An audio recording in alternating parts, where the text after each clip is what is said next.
and gentlemen, let's go. Let's go. We ain't got no time to waste. Let's go. Let's go.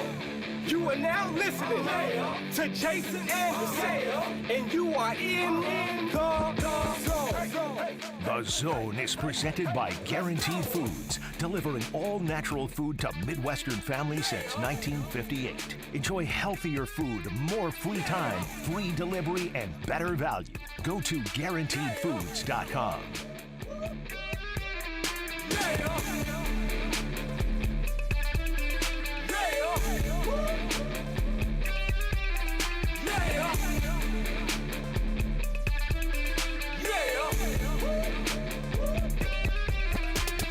I'm at a Thursday edition of The Zone right here on Sports Radio 810 WHB. Jason Anderson with you, Josh Brisco, Dylan Michaels. Beautiful day outside. Beautiful day outside. A few days away from getting this divisional round game underway. It's going to be epic. I cannot wait. I said it on Tuesday. Bring it on. I am pumped and ready to go for this matchup for the Chiefs and Bills. I think the Chiefs will win. We'll continue talking about that today, tomorrow, and I'll just be talking about it with my son and random people on Saturday and Sunday as well. Wake up in the morning, oh, buddy, what do you think is going to happen today? I don't know, Dad. I'm a little nervous. Well, get the hell out! There's no nerves in here. You're not playing? Yeah. What are you nervous about? You can't control it, but make sure you wear that shirt you wore last week. I'm worried about my college fund, Dad. You put it all in DraftKings. Because you're going to win, son. Because I'm trying to get you and Jules to college. I'm trying to get you a good college. The Chiefs win, you're both going to college, huh? College kid. Chiefs win, you're both going to Harvard, assuming that you figure out. Chiefs win, you're both going to college. Harvard of the Northwest Missouri State. That's what it is. That's the Harvard I'm talking about. The Harvard of Northwest Missouri. That's right. If you look at it, every college in northwest part of the state of Missouri that happens to be located in Maryville, it's the Harvard. Definitely the Harvard of Maryville. It's the best of the best. By the way, there's a Northwest Missouri State student in the control room. He's back right in now there right now. Dylan, Listen, Drake, all right. OABAAB. This you is know how I mean? this is how every single OAB, show AAB. starts. Can you please button your shirt up, please? Nope. Please. Actually, you know what? Just rip it off. Please. Button it up and then rip the buttons off. He's wearing a nice button up over the. All that comes through is the paw and the in. You know, just the logo. The logo that seeps beautiful through Northwest logo. It's like the red cape in front of a bull. When Jason sees the logo, he just Turn sees into red. the Hulk. Yeah. You don't want to make me see the logo. You wouldn't like it when I see the logo. I'm always seeing the logo. It's not like that dirty, ugly Pitt State logo. You know what, Kendall? I'm not sorry. I'm not sorry, Kendall. I can admit this to Kendall if it would be more impactful. I got further into life than I should have before I realized it was a gorilla. Not like to my 20s. You think it was a monkey? It was no. It was also like my childhood with the power cat. Until you see the abstract part become the thing it's supposed to be, Pitt State really got me for, again, a longer period of time than it should have. Gorillas aren't rectangles anymore. They've evolved. They've evolved since they're more Minecraft. They were ahead of the time. They're more squares now. I mean, they really are actually one of the more square, non-square animals, I think. Exactly.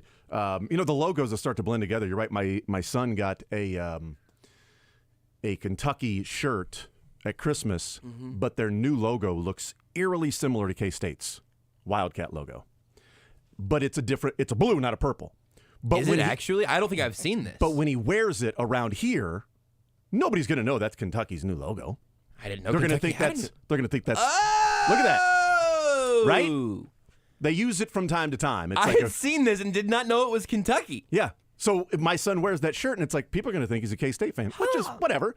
But, he's trying to rock. And I was like, that's probably not the best shirt to get him because nobody in the Midwest is going to know that's the new look. Just get him one that actually says Kentucky basketball. Yeah. That'd be the best way. If you put one that has a U and a K on there, people might flip that and think it's KU. That'd be the worst. This looks like the Power Cat and the Panthers mascot had a baby. That's right.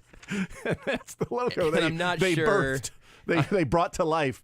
They spawned. Yeah, and I'm not sure if this is a child they should be proud of or not. I don't think it is. It's ridiculous. It's not great. No, it's not. It's not. They should definitely just burn that logo and start over. All right, 913-912-4810. Here's how the show lines up today. We'll talk with Craig Stout, KC Sports Network, KC Laboratory Podcast coming up at 11 o'clock. We will hear from the Chiefs today. Steve Spagnuolo, Dave Tobe, Matt Nagy, players, etc. Coming up about 11:45, 11:50 or so. And we'll play some sports or leisure today. A lot more of the playoff questions still left over from last week and some new ones added on for this week as the Chiefs get ready for their not 1, not 2, not 3, not 4, not 5, but 6th straight divisional game. 6 consecutive seasons of playing in the divisional round. So we'll continue to talk about that as well. 913-912-4810 is the text line. Let's get into the show. So here's one of the things as I was looking through the injury report, which is something that we will certainly be watching and paying attention to, et cetera, et cetera. Kadarius Toney practicing, Sky Moore practicing, and Justin Ross practicing. The only person that did not practice yesterday was Derek Nottie. Full participant, by the way, by both Wanya Morris and Donovan Smith, so they, in theory, would have their choice as to who they want to play left tackle. I'm going to guess it's Donovan Smith. By the way, Wanya Morris played last time, so if you're talking about an addition from the last game, it'd be Donovan Smith at left tackle, Isaiah Pacheco at running back, and Drew Tranquill as, a linebacker. So, those are certainly good additions for the Chiefs.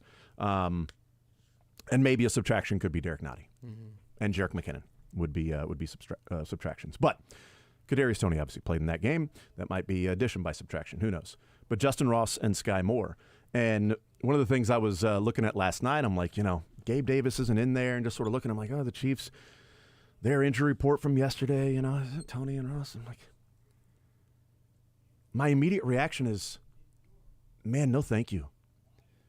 Like, it is the course of the season and things that happen over the course of the season, the highs and lows, the ebbs and flows, peaks and valleys, all of that, and your confidence and lack thereof of different players as it goes along. At the beginning of the season, I was fine with MVS.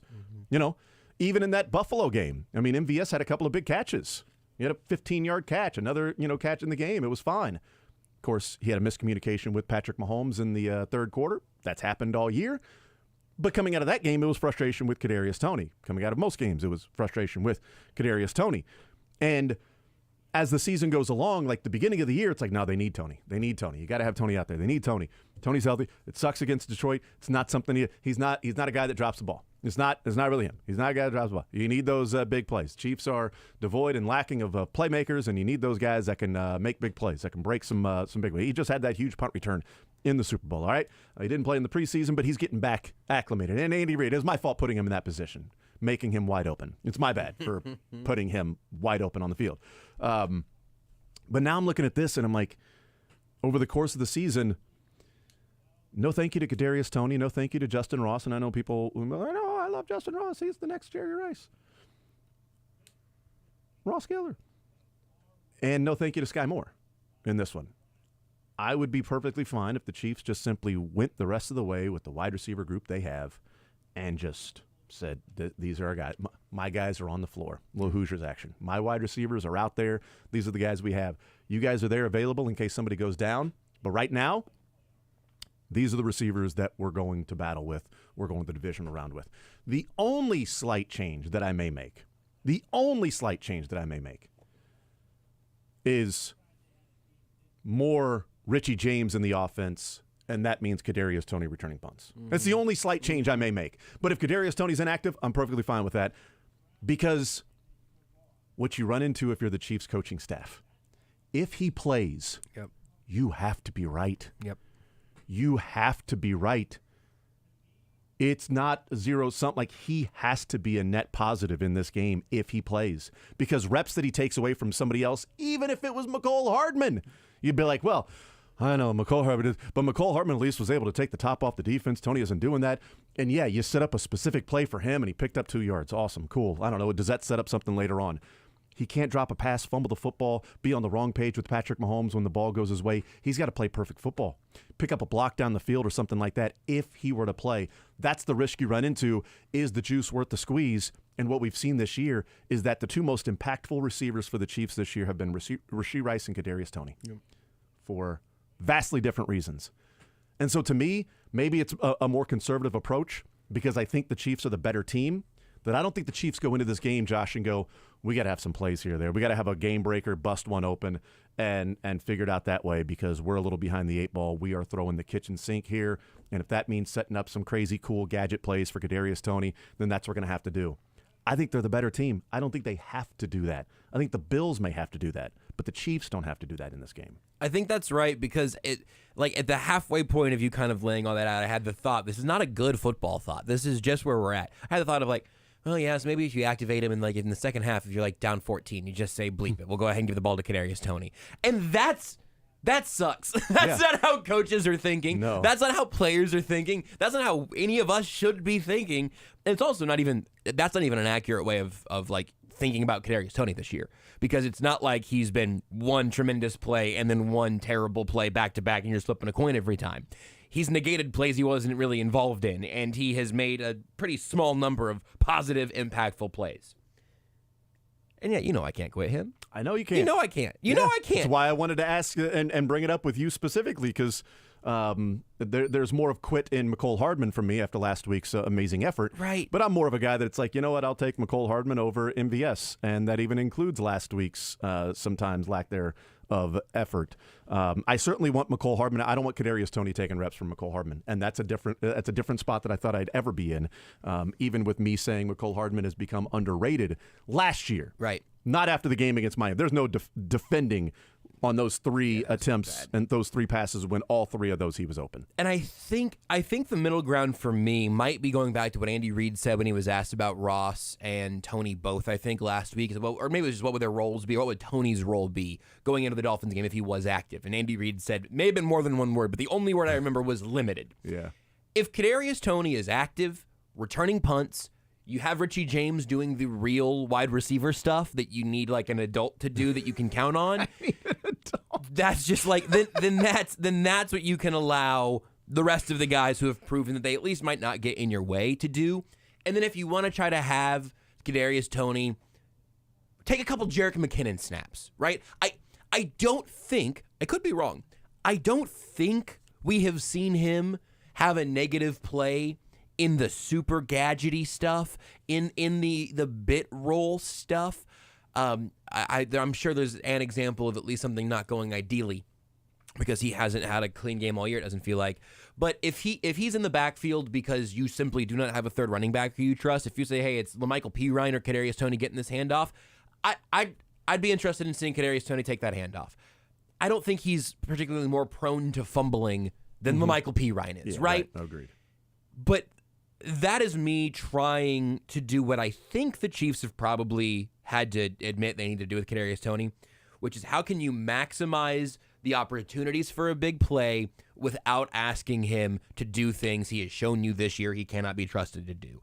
And that's where what I cannot quit is not lining him up 80% of the snaps in the slot. Because, man, I watched him line up offsides for a full game and then get called for it at the end in a game that keeps this game in Buffalo and really just kept Buffalo in the playoff picture. I don't know how you fully trust him. I don't know how you fully trust MVS.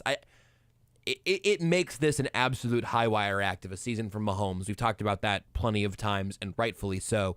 But I think I am by and large with you. Maybe if Sky Moore is somehow ready to go after 1 week of practice, which would surprise me a little bit, and he was limited yesterday too, I don't think he's going to be making alignment mistakes. But holy bleep, man, we're talking about the divisional round of the playoffs, and listen to how low we just set the bar. Yeah. That's where they're at right now. So by and large, I agree. Just put the grown-ups out there. Guys who have proven, hey, we will not make big plays, but Justin Watson will not give you a big penalty or lose the football or be on the wrong page with Mahomes or tap it up to a defender. I think I will take some of the safe options, not just because I think they're better than Buffalo, which I'm leaning that direction, but because you guys all play it safe. Kelsey, Pacheco, Rice, Mahomes will make plays. That wasn't available the first 8 weeks of the season. It was Mahomes and Kelsey and a little bit of Pacheco, but even his usage was different. So I think I'm trusting those guys. Everybody else, just don't drop the eggs. Ted Wynn at The Athletic, who does a great job in film study and things like that, he has his one key matchup for all of the division round games, all four of the division round games. Is it Chiefs wide receivers versus themselves? Flip side. He's got Dalton Kincaid versus the Chiefs linebackers. Yeah. And the reason he goes that route is how good the Chiefs cornerbacks are at taking the wide receivers away. Yeah. And, he points out that James Cook was the main guy in the first go-around, and the fact that Stephon Diggs and Gabe Davis and, Khalil Shakur combined for, Shakir, five receptions, 36 yards, and no touchdowns. But it was James Cook with the 5 receptions and 83 yards and a touchdown. 2 of those were on big plays where he was left wide open. One of those turned out to be a 25-yard touchdown. Another one turned out to be a 23-yard reception down the sideline where I think Willie Gay and Trent McDuffie had a miscommunication on who was supposed to be out there because Willie Gay faked the blitz and then went into the flat and then let James Cook go. George Karlaftis faked a rush and then dropped in the middle of the field. Trent McDuffie followed Gabe Davis to the middle of the field. I believe Trent McDuffie may have had the outside part of the zone on top of Willie Gay to take James Cook, and Karlaftis was dropping into the middle to take somebody that was slanting. But McDuffie just, stayed with Gabe Davis, whatever. Yeah. But that was a coverage breakdown. James Cook's touchdown was a coverage breakdown. He ran right down the middle of the field. Nick Bolton lets him go, and Mike Edwards runs right by him. As we said, that was Mike Edwards' first game starting for Brian Cook, and that was Nick Bolton's first game back. Hopefully that doesn't happen. But his key matchup is Dalton Kincaid versus the Chiefs linebackers, which to me is important because Drew Tranquill comes back in this game. And Drew Tranquill last year, according to Pro Football Focus, was the number 11 overall linebacker in coverage grade.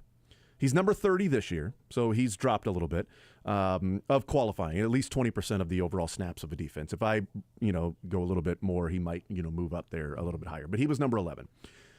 And if we're looking at linebackers and coverage and the key matchups and things like that, the fact that the Chiefs get Drew Tranquill back. Now, Matt Milano did not play in the game the first go-around, but Matt Milano was the number 4 coverage linebacker in the NFL last year. He won't be there. The number 4 linebacker in the NFL this year happens to be a Bills player in Tyrell Dodson, who played in the first go-around, did not play against the Pittsburgh Steelers, and is limited in practice with a shoulder injury this week. He may play. He's the number 4 coverage linebacker in the NFL this year.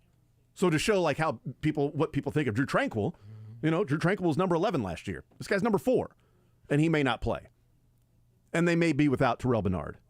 And they may be without Balin Spector. Guys that would cover, whether it's Kelsey or maybe Isaiah Pacheco. That might be where Jerick McKinnon not being there is kind of a big deal. But Edwards-Helaire has been pretty good in the pass game and the screen game. And, of course, Rashee Rice in the slot and those things over the middle. Because if Teron Johnson is not playing, who is in the concussion protocol, but he did practice yesterday, limited practice yesterday, you're talking about 6 guys who started against the Chiefs. 5 of them on defense and then Gabe Davis on offense. So 5 defensive starters against the Chiefs that were either DNP or limited practice yesterday. 3 of those did not practice, and then you had 2 that were limited in Russell Douglas and Teron Johnson. But you got Bernard and Benford and Dotson, 2 linebackers. If A.J. Klein is the guy that's supposed to cover the middle of the field, then I'll take the over big time on Travis Kelce. Yep. If Teron Johnson is not there in the slot where Rashee Rice is doing a lot of his work, then I'll take Rashee Rice in the over. Yep. And if Sean McDermott is having to compensate for that with bringing safeties down into the box, then you have to hit somebody over the top. Yep. You have to do that. The Bills' safeties are awesome.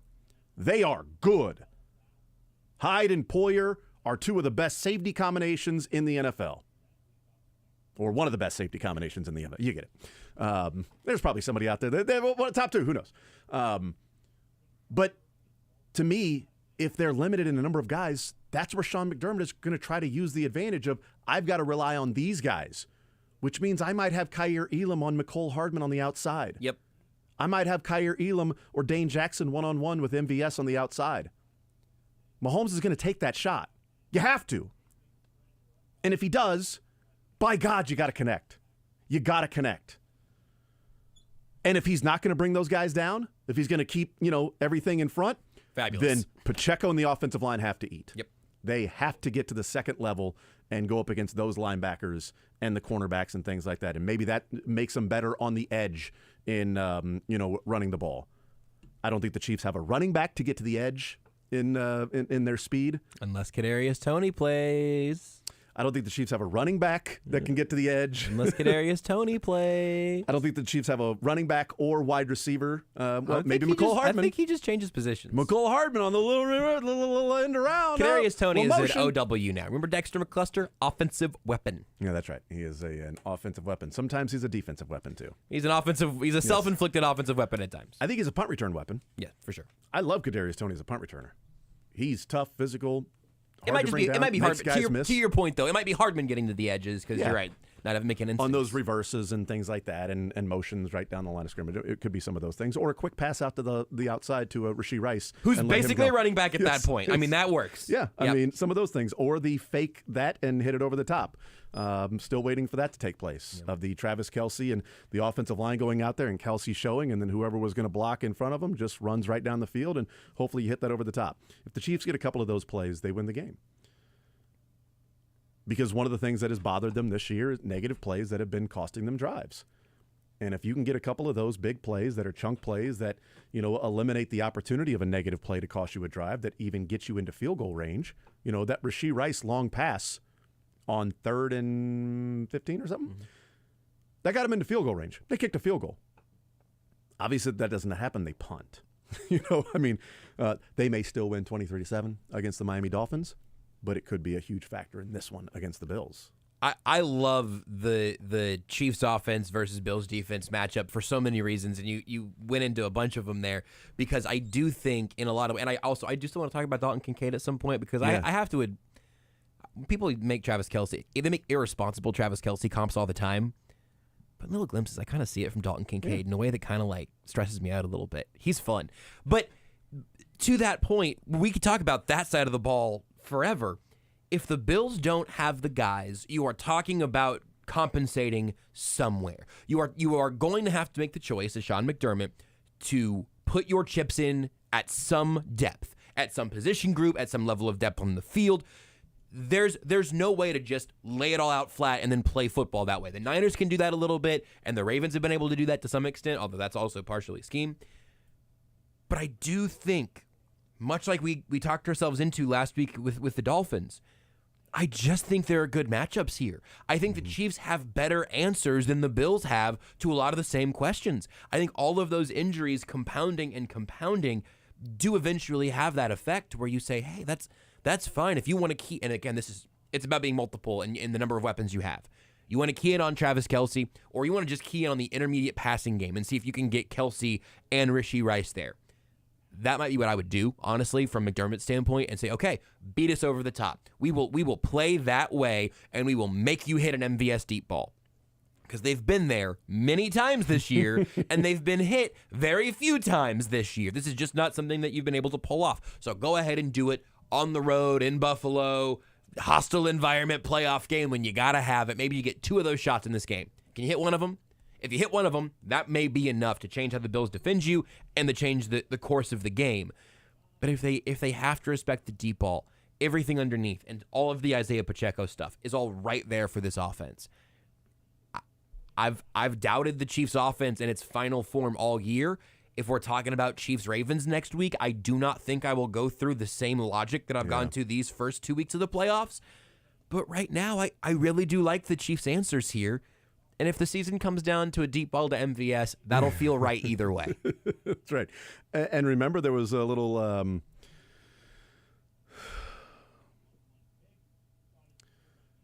circular feel to last year when it was sort of the symmetry of all season long. You were complaining about punt returns and dropping the ball, punt returns and dropping the ball. And you had a big punt return in the AFC Championship game and a big punt return in the Super Bowl. Yep. It was the field goals were an issue all last year. The operation was an issue. And then you have a game-winning field goal in the AFC Championship game in the Super Bowl to win the thing. So there was a little symmetry to last year, and maybe that'll be the symmetry to this year is MVS makes a big play and catches it. I do think one of the and we'll take a break, and I want to hear from Sheil Kapadia break down what he thinks the Bills may do. But the game being in Buffalo in a strange way could be detrimental to the defense for Buffalo because if they've got a bunch of new guys and have to communicate with shifts and motions, and the crowd noise is there to limit the Chiefs' offense, it also limits the communication that's being made by the defense. I trust the Chiefs' offense with all of their guys being there to be able to communicate and adjust, non-verbally. But if that crowd is at full throat and they're making audibles and shifting and motioning guys that haven't played a whole lot next to each other, if that's the case, if a number of these guys don't play, if all of them return, then that may be off the table. But if a number of backups are in there and they can't hear each other to make adjustments, I think that's advantage Chiefs, oddly enough. I like that. I think that's genius. Thanks, Kadarius Toney. More so next.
All right, we'll continue right here on Sports Radio 810 WHB. We'll talk with Craig Stout, KC Sports Network, coming up at 11 o'clock. We'll hear from the Chiefs coming up in the 11 o'clock hour, about an hour from now, a little more than an hour from now.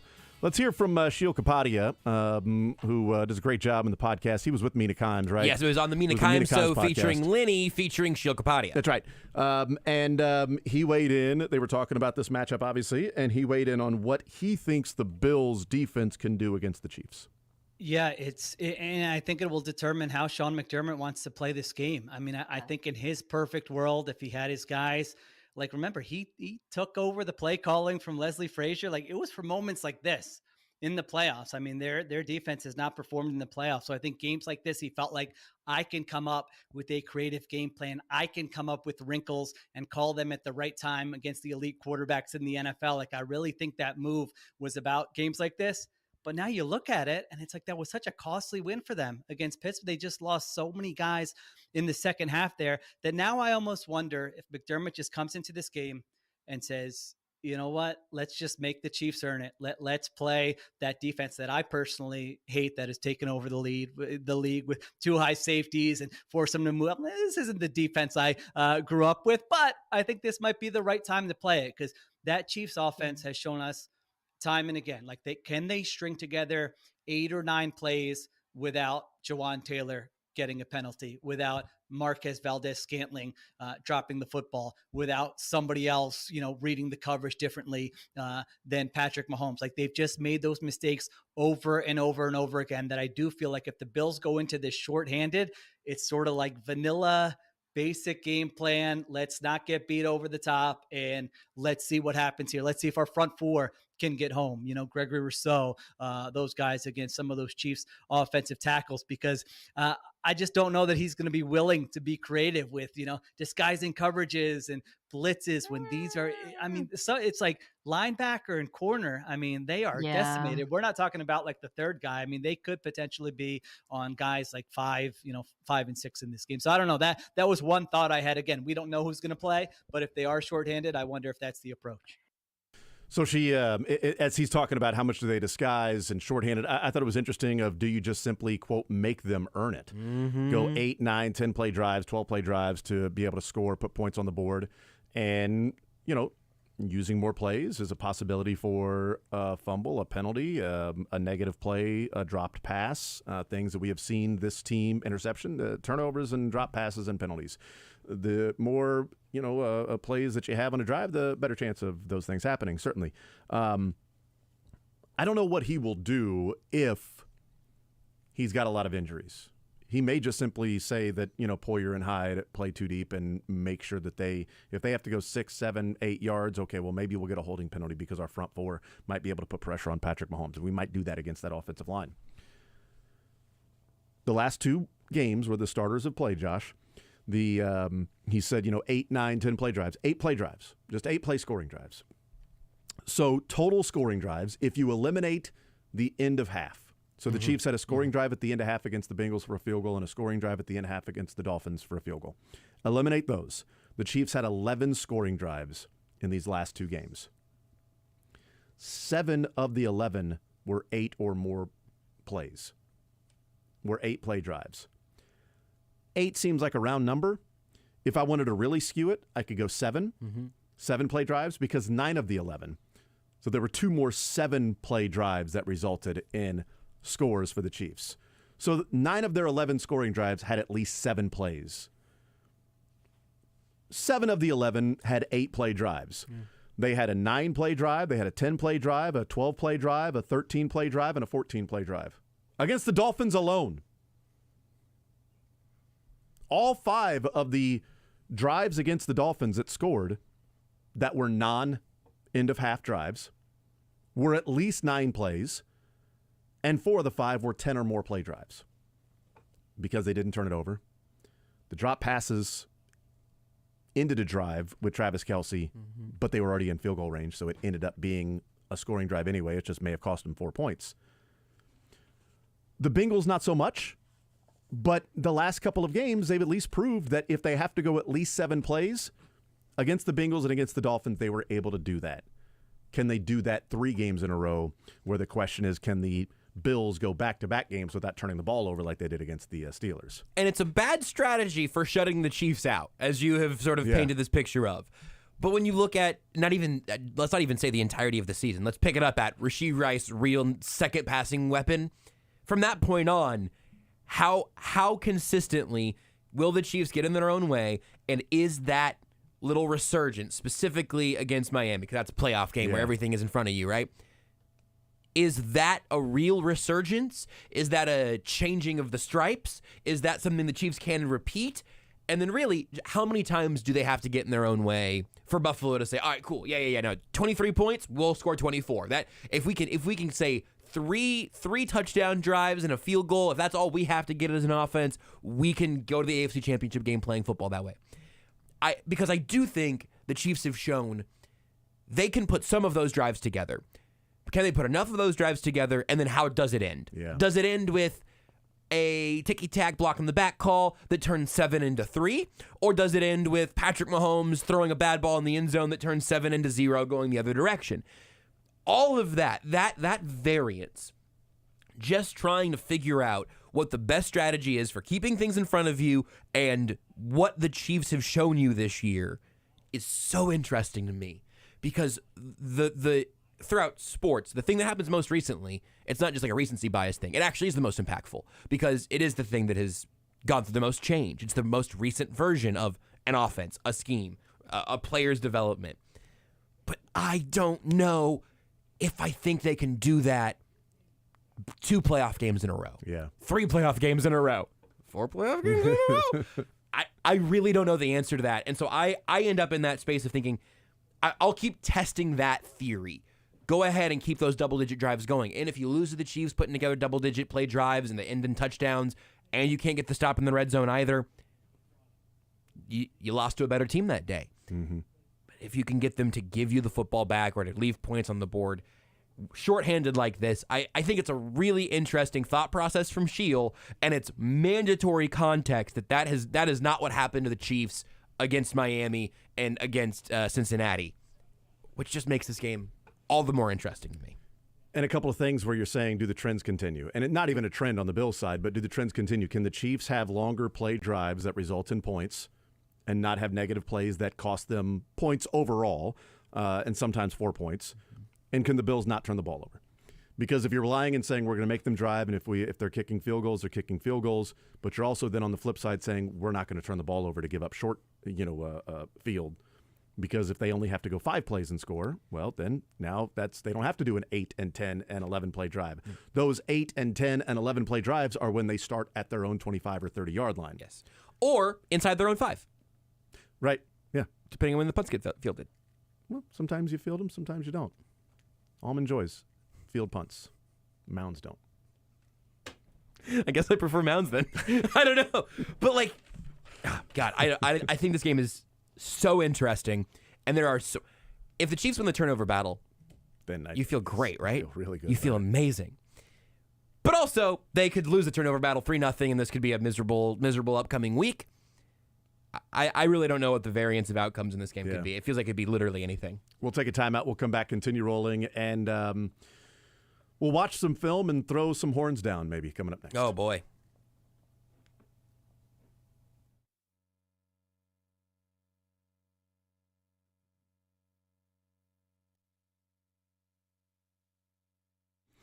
All right, Jason Anderson here from my friends over at Guaranteed Foods. Tom Williams and his staff, fantastic people to work with, America's finest home food service. We were looking for something that can take a little stress out of our lives in food. We have a very busy life, like a lot of people probably do at night. We got kids that have activities, and Jules and Everett have multiple activities during the week. So we're trying to figure out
the Texas Longhorns, winning 77-71. If you did not see it, some of the UCF players were throwing the horns down right before they got in the handshake line. And by the time sort of the end of the bench and those guys were doing that, Rodney Terry had been walking through the handshake line and got there, and then he started telling them how classless they are, and it's classless for you to do. Rodney Terry weighed in on that after the game was over, was asked about what took place in the handshake line. The cameras caught you talking about class and classless by the UCF players throwing the horns down. Here's Rodney Terry weighing in on anybody disrespecting Texas by horns down. You know, I'm a big believer in, you know, you win the right way, you lose the right way. And, you know, I always tell my guys, you know, whether you win or lose, you win the right way. You lose the right way, you carry yourself the right way. You don't go through the handshake line or prior to getting to the handshake line and have about 6 or 7 guys putting the horns down. We don't do that. You know, because when you do those kind of things, it looks very classless, and it also looks like you were just hoping to win. We never go into games trying to hope to win. We go into games expecting to win. So we don't act like that. You know, we expect to win. We don't jump up and down like we won a national championship. We sure don't step on anyone's home court deal and act crazy and try to show them up in any way. We don't do that. You know, so that's what I was angry about, and I was letting those guys know you don't do that. You know, you guys won. Hey, we shake your hand, tip our hat to you, but we're not going to let you act that way in our building. You're not going to do that. You're not going to put your horns down and do all that nonsense. They actually did.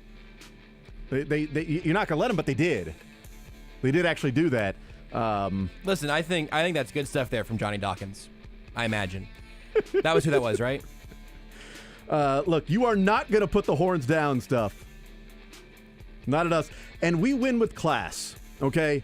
We don't go in and celebrate like we just won the national championship, because doing that would be acting like you just won the national championship when you should be expecting to win the game. A lot like, you know, last year when Texas went into Manhattan and won the game, and a shot was missed at the end, and they jumped up and down waving their hands because they had just won the game, and they're chest bumping and they're celebrating. They're looking at the crowd, letting them know that they just came in there and won. Congrats on the title. They won the national title last year in Manhattan then, right? Isn't that what Texas did? Or, wait a minute. It was class, sorry.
Go to GuaranteedFoods.com.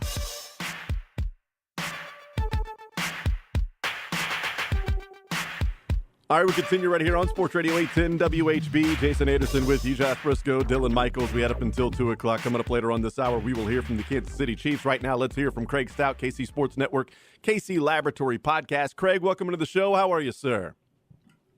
I'm doing wonderful. The Chiefs won another playoff game.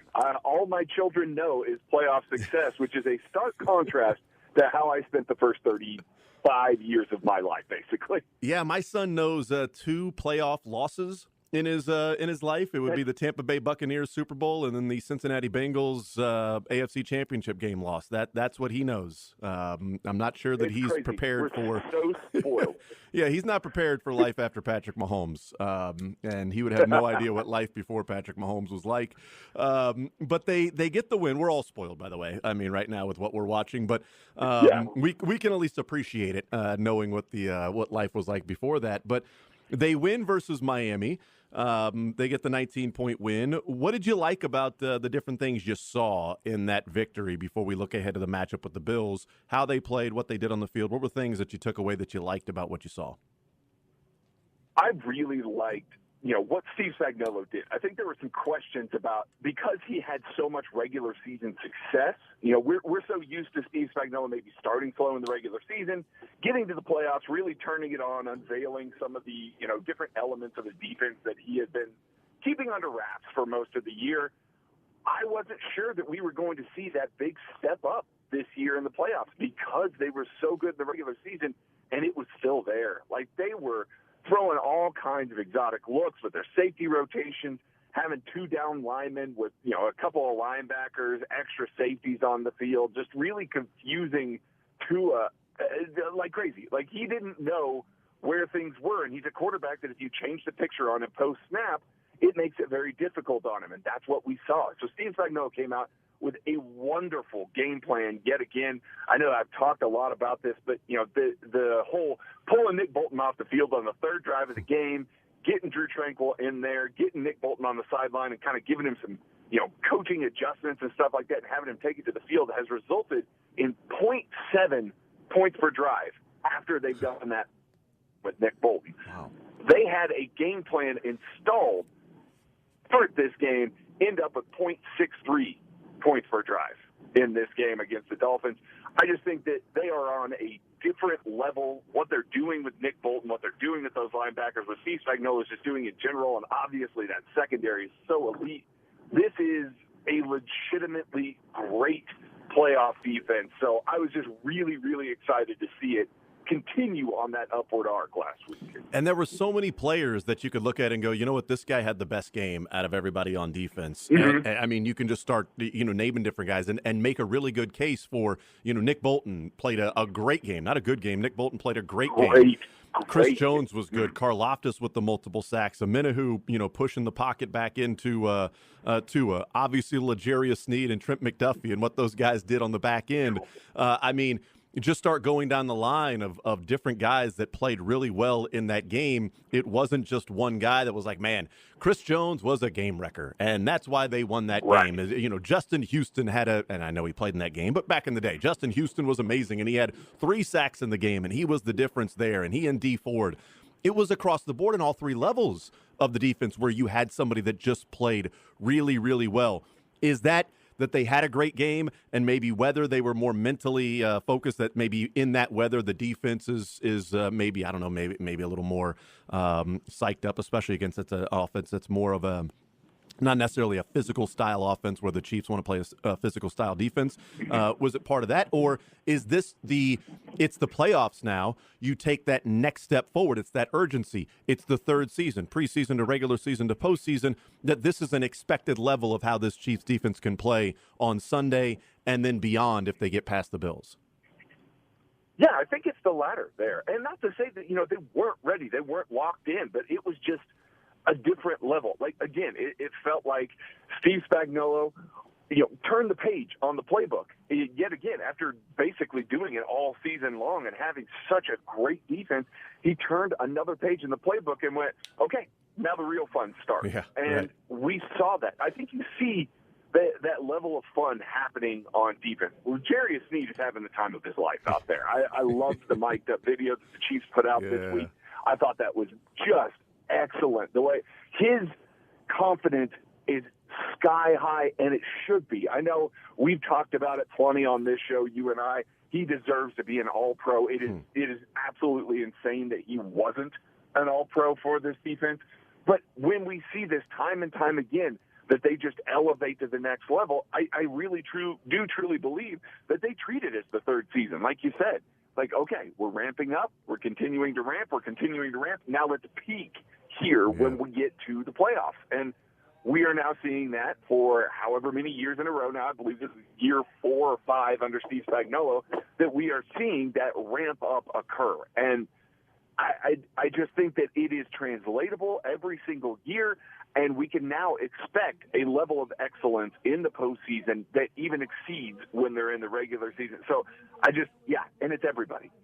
I'm just so impressed by this defense's ability to continue to play well, to continue to play it the way that they are, keeping them in games, winning games. They were the 3 seed because of their defense, not because of their offense.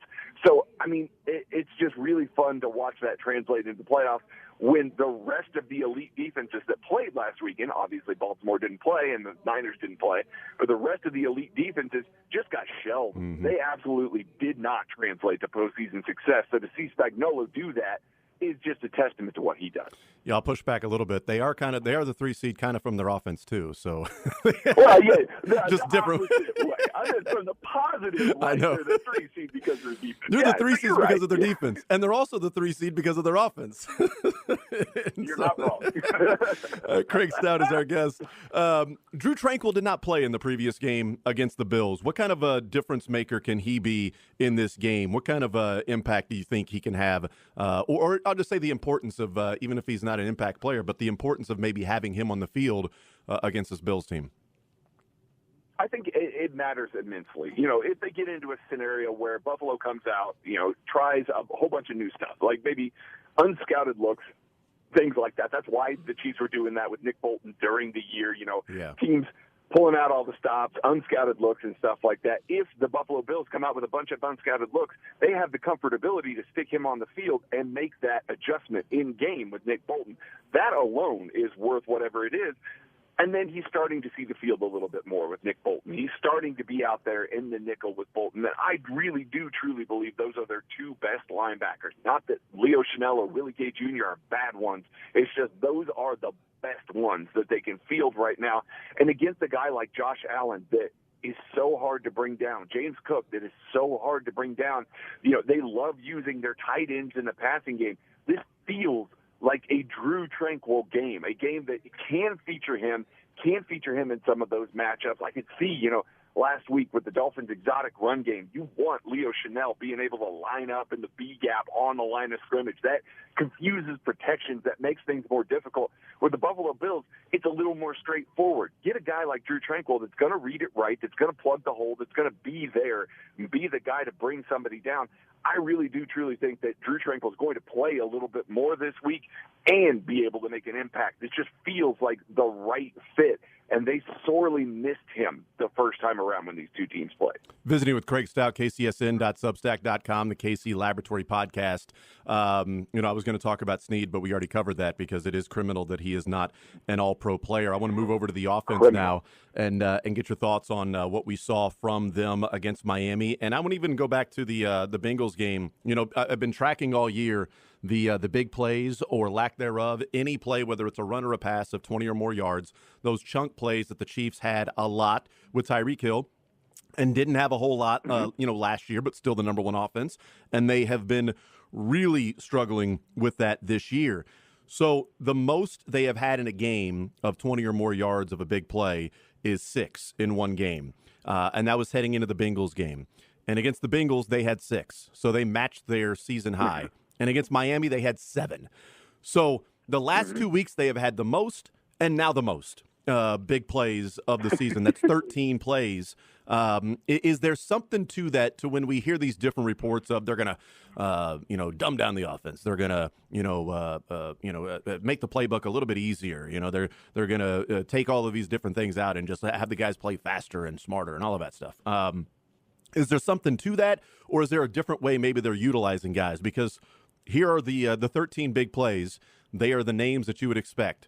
5 of them from Rashee Rice, 4 of them from Isaiah Pacheco, 1 from Patrick Mahomes in a scramble, 1 from Travis Kelce, and then you have a Noah Gray 20-yard catch that he had against the Dolphins, and then Justin Watson had a 22-yard catch against the he had that deep one against the Bengals, the 40-yard pass or whatever, after they missed MVS. Those are the 13. It's 9 of the 13 are Pacheco, Rice, Kelce, Mahomes. That's expected. Is that why we're seeing those big plays happen? Because there's more of a focus on those 4 guys, those 3 guys really, because Mahomes is the given. Yes and no. I really do think that they know where their bread is buttered. At this point, I think maybe they were trying to ease Rashee Rice into some of that early season role, and I think it became very apparent. We need to get this guy the ball more. We need to trust him with more of the route tree. We need to trust him in some more of these concepts because he is, a bull with the ball in his hands. And we see that time and time again. So some of those Rashee Rice plays are, drag routes or something like that, a quick dump off or something that he's then taking the rest of that way. Lots of yards after the catch. And that's exactly the way that they should be using that guy. But at the same time, since that Bengals game, they have tried to get vertical more. I know that, we remember the ones that miss, the MVS one, the deep one that, then they then followed immediately up with the Watson one, a McCole Hardman, couple of those against the Chargers in week 18 with the backups. And then, 3 more for McCole Hardman this week that they tried, and 1 with MVS that they tried this week.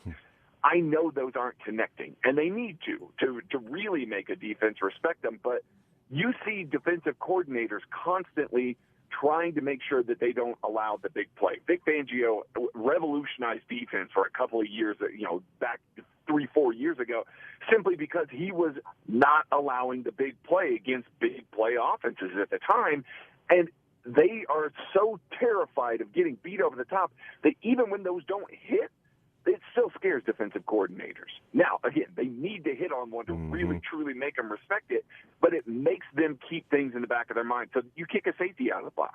Now, all of a sudden, Isaiah Pacheco, when he breaks through the second level, when you've got good blocking for him on a gap scheme run or something like that, now all of a sudden with a split safety look, he's into the secondary. Those 20-yard runs are more favorable for the Chiefs because he's running over a safety, getting those extra 5 yards that create that 20. Or Rashee Rice on a drag route or something like that. If you don't have a safety in the box trying to take away Travis Kelce, trying to take away Rashee Rice in that shallow stuff, all of a sudden he can run into space a lot quicker. So I do think that the impact of the Chiefs, at least trying to go vertical, is creating a few more gaps. It's creating a little bit more space for guys that work in the shallow and intermediate areas of the field, like Pacheco, like Rice, like Travis Kelce.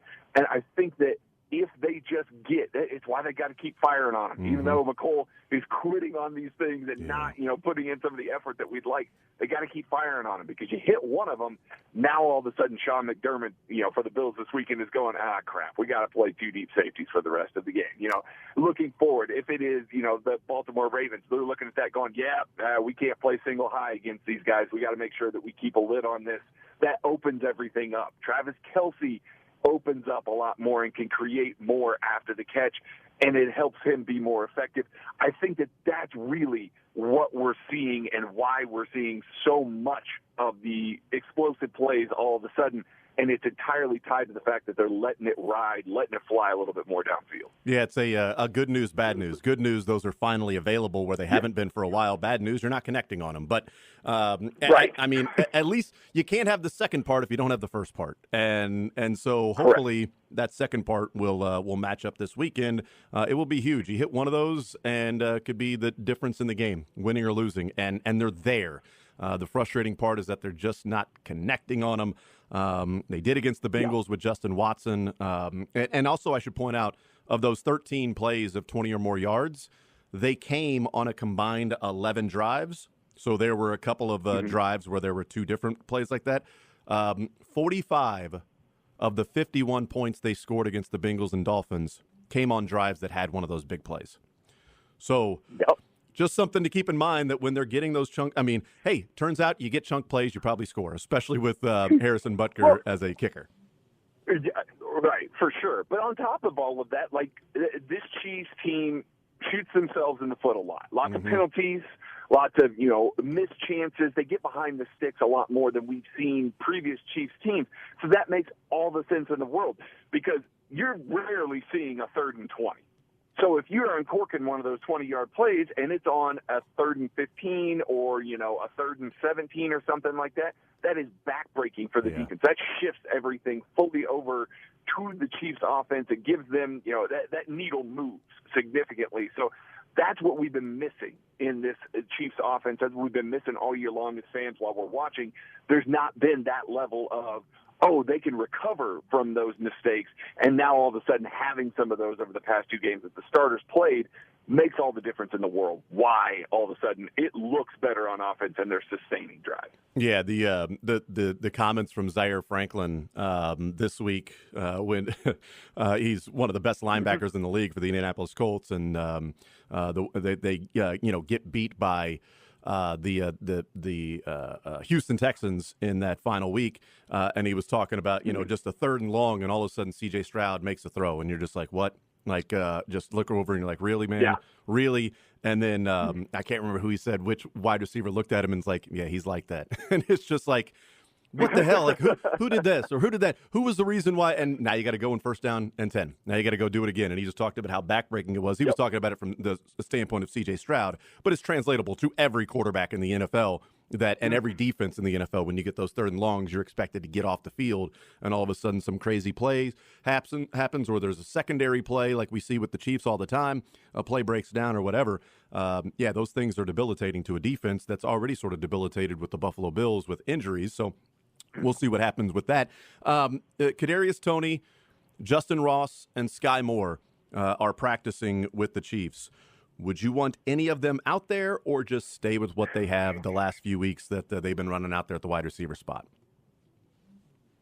I'm very conflicted because, again, Kadarius Toney with the ball in his hands is a guy that can make things happen. You just talked about those explosive plays, those ability to, I talked about yards after the catch. Kadarius Toney has that and has that ability. The problem is Kadarius Toney, being on the field and eating up some of those snaps, maybe, a lot of the stuff that he's doing is manufactured or design touches. It's not within the structure of the play. So if he's out there, they've got something tagged for just him. And if the offense is leaning on that again, like they did, at times this year, it makes it not effective. It just hasn't been that level of effectivity. So it's a double-edged sword because, if he's catching the ball, if he's playing with confidence at a way that we haven't seen this year, he's a dynamic player that all of a sudden can turn the table, create that extra stuff, pick up a few more 1st downs, and be a key component of this offense.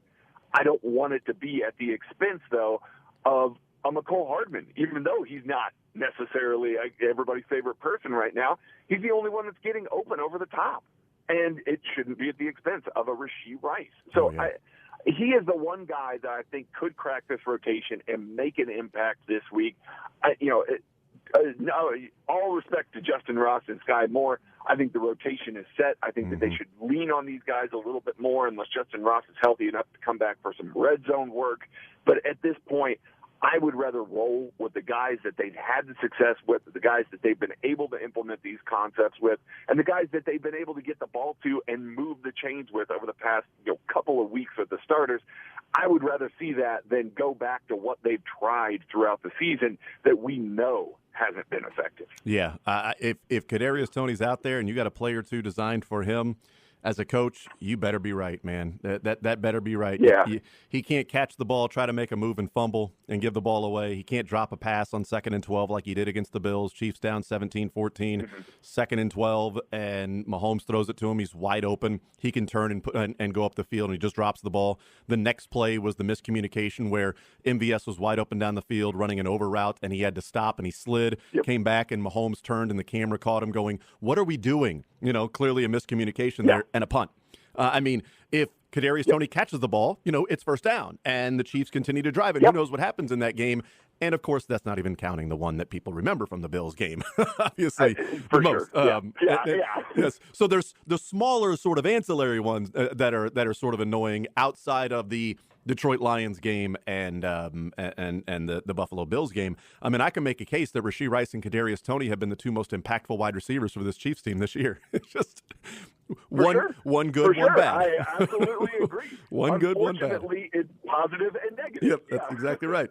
The matchup with the Bills, Craig Stout's our guest, the matchup with the Bills that maybe you're watching and looking for. I know you're a defensive guy, so maybe you look to that first, but is there something in this game that you're going to be watching to see how the Chiefs fare against the Bills that may give you an indication one way or another of how the game may go? It is those Bills linebackers. They are depleted at the second level right now. And, A.J. Klein looks like he's going to be the starting Mike this weekend. We'll see, the health of everybody, going into this weekend that they've got still early-ish in the week. But, it looks like A.J. Klein's going to be the starting Mike linebacker. He's a high football IQ guy, but not the same level as a Matt Milano or a Tyrell Dodson. You are relying on a backup Sam linebacker to patrol the middle of your defense, to get the range that you expect, and to help the communication of now multiple guys that are going to be playing with them that might be guys off the street that the Buffalo Bills are going to be bringing up, or practice squad guys that don't have the experience. We know exactly what Andy Reid does to these, kind of young, inexperienced guys that maybe don't have the same sort of football experience to be able to go out there and know what he's throwing at them. They did it to the Dolphins last weekend. You watched the Dolphins trying to communicate at the second level. They had no business, no idea where anything was going. Even with the safety in the box, you all of a sudden saw Rashee Rice running wide open, Travis Kelce running wide open. They're going to do the same thing to this Buffalo Bills linebacking core. Now, luckily, they've got great safeties on the back end there, but there's going to be tests of that communication, of when to pass guys off, when to identify concepts. They're going to put layers on layers. Andy Reid in the first 15 is going to lay a whole bunch of stuff out that he's going to be building on and making the linebackers wrong for the rest of the game. That is really the key component here. I don't think anybody's talking enough about what he does. He baptizes, young players with his scheme, with his ability to get guys open in the regular season. Now we're talking about postseason, Andy. It's a different level. So I'm very interested to see how that goes. Chiefs find success, again, in the middle of the field if they're able to continually, sustain drives the way that they were against the Miami Dolphins, because they're targeting those linebackers, because they're making them so wrong all the time, both in the run and the pass game. Now all of a sudden I feel really confident about what can happen in this game. And it really is going to stem on that matchup right there. I think that's the biggest one that we're not talking enough about. Yeah, and you talk about the communication. This is something I hit on earlier this year, or this week, I should say, in that was the first game that Mike Edwards was playing in place of Brian Cook. Now, Brian Cook got hurt the week before, late in the game, so Mike Edwards steps in as a starter. Right. And if you watch the one big play that happened in that Bills game, it was the James Cook touchdown, the broken coverage. That was Mike Edwards and Willie Gay. That it was on that side. He runs up the seam. Willie Gay does something. Mike Edwards is running to a different spot, and James Cook runs right by both of them. The touchdown happens. Willie Gay turns around with his arms in the air like, what are we doing? Mike Edwards looks around like, huh? Yep. What's the deal? They've played now, 8 weeks? With Mike Edwards, I don't remember what the exact number is, but 8 weeks with Mike Edwards as the safety back there with Justin Reed. I hope that's better.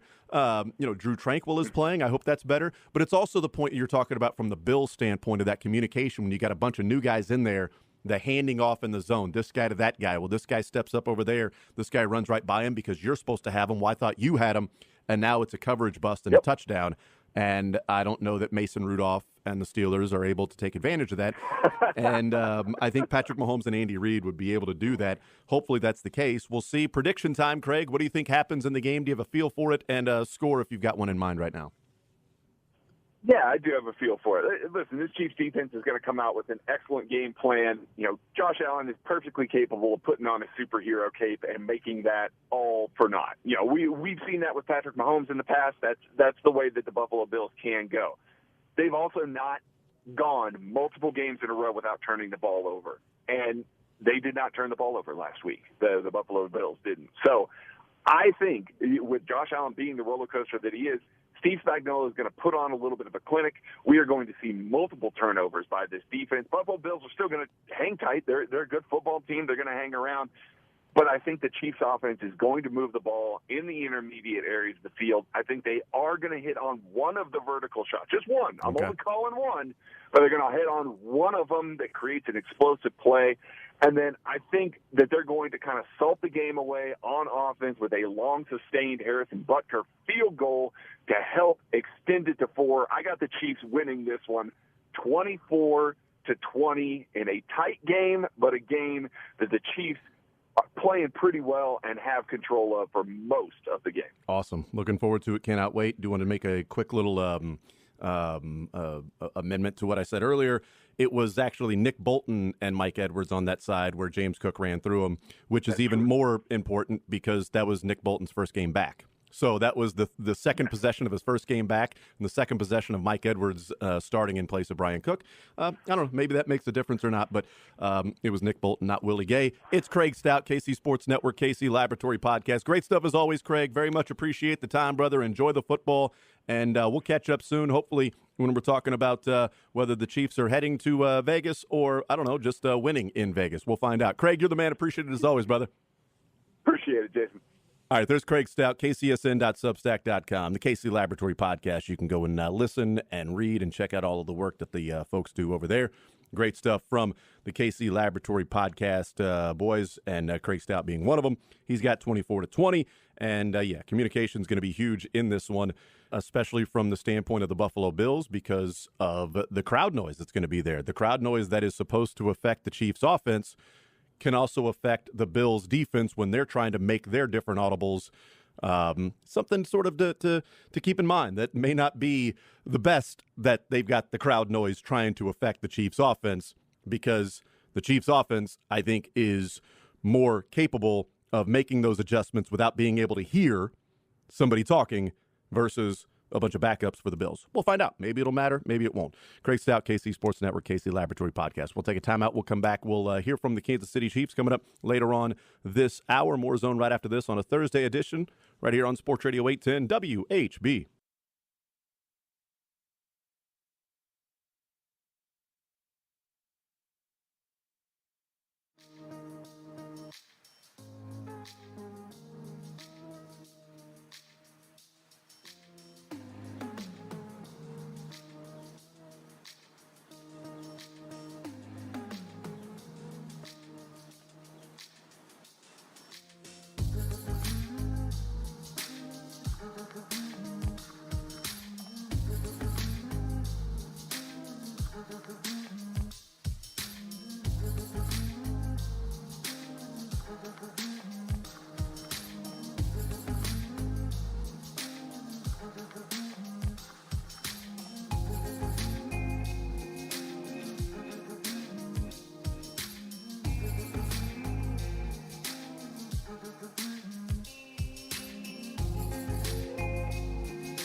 All right, hanging out on this Thursday edition of The Zone. Jason Anderson, Josh Brisco, Dylan Michaels. We head up until 2 o'clock. Sports or Leisure coming up at 1 o'clock, presented by Johnny's Tavern, giving away $25 to Johnny's Tavern, playing some sports or leisure. We will hear from the Chiefs coming up in the next segment. Thank you to Craig Stout joining us there, breaking down the Chiefs and the conversation that we had there in the previous segment and also in the first hour about different matchups that we might be looking at liking for this game and things that may go in the Chiefs' favor or may not. He's got 24-20 Chiefs winning there in Buffalo. And one of the things he's watching for is kind of, what we talked a little bit about, and that is, the Bills linebackers. How healthy are they? And then what do they do defensively against the Chiefs? Isaiah Pacheco didn't play last game, so, how good is he? Can the Chiefs play bully ball? It will be imperative, depending on health, but it will be imperative that the Bills put pressure on Mahomes with their front four, that they are not having to blitz and do different things to bring pressure, because that's what's intact for them. It's their front four is intact. They had a couple of guys DNP yesterday, but that was veteran rest. Right. Von Miller and Leonard Floyd, rest. I don't care about those guys. So all of the different guys on that did not participate. I ignore those two. It's veteran rest. But how much Von Miller will make an impact. He hasn't really done it this year. But, they've got their defensive line. That's pretty good. Can they stop the run and put pressure on Patrick Mahomes so that Sean McDermott doesn't have to get more exotic like Vic Fangio had to do in bringing blitzes and then Mahomes, beating the blitz? The big play to Rashee Rice that we talked about. Yep. That was 3rd and 16, and he brought a blitz. And Mahomes sat there, waited, took his time, knew he was going to get hit, but allowed Rashee Rice to bust open, threw a dime to him, and then Rashee Rice catches it and runs down the sideline. That was bringing a blitz on 3rd down and, long. And the Chiefs burned him.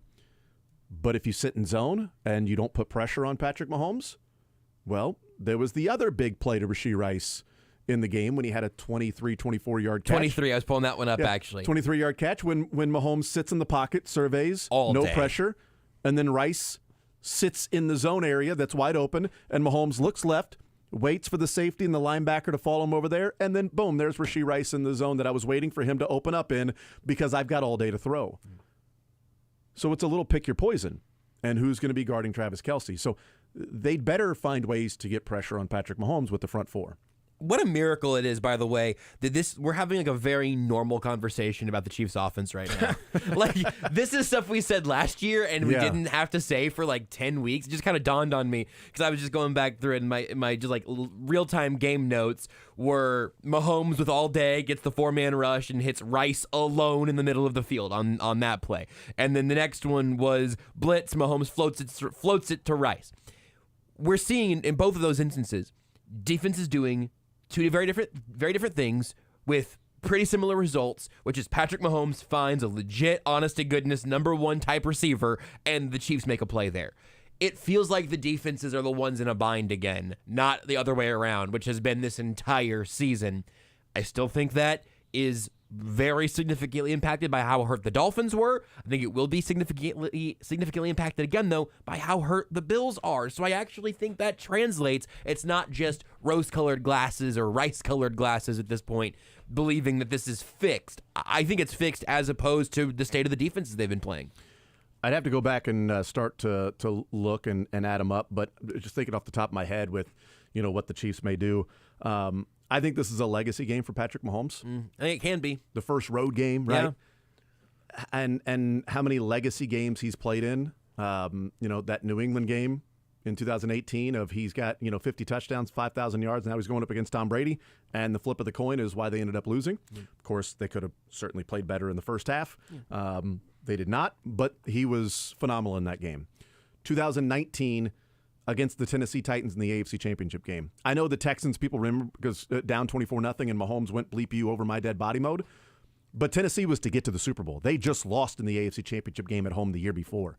Tennessee was to get to the Super Bowl, and they're trailing by 10 again. And one of the greatest plays of Mahomes' career, in fact, he said his favorite scramble and run was that Tennessee Titans play It's a legacy game. Yep. Titans and how he played in that game and winning. Going to the Super Bowl, legacy game. What he did in the fourth quarter, jet chip wasp, firing a dime to Sammy Watkins, who beats Richard Sherman.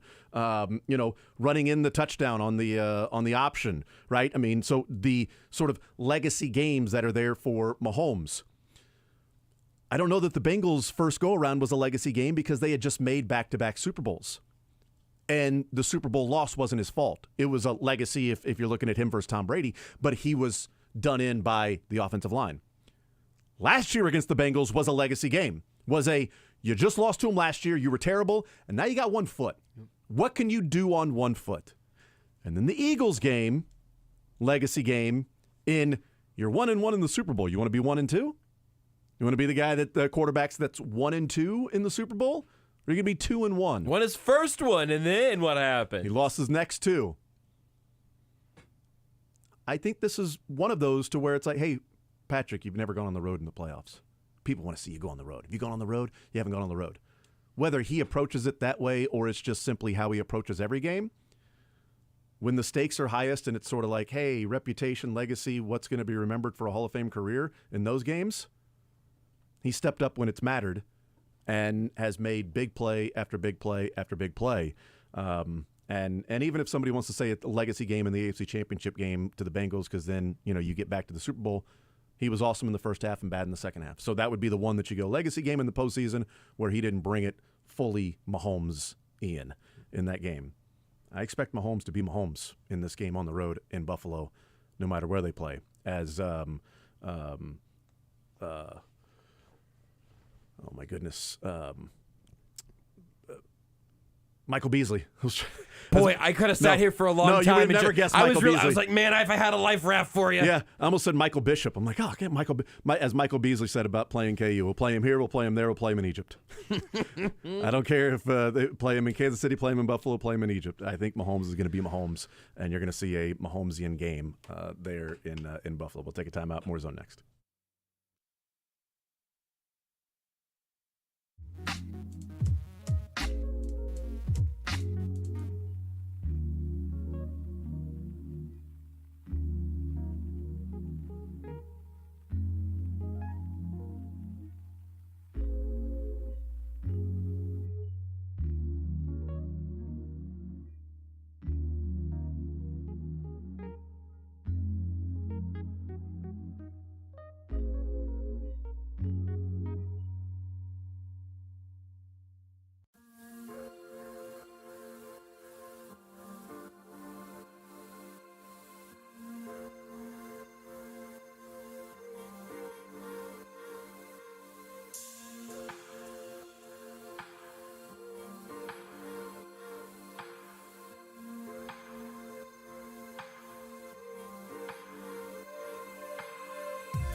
All right, hanging out right here on Sports Radio 810 WHB. We'll hear from Matt Nagy, Dave Tobe, Steve Spagnuolo, and we will hear from L'Jarius Sneed, who had himself quite the game against the Dolphins.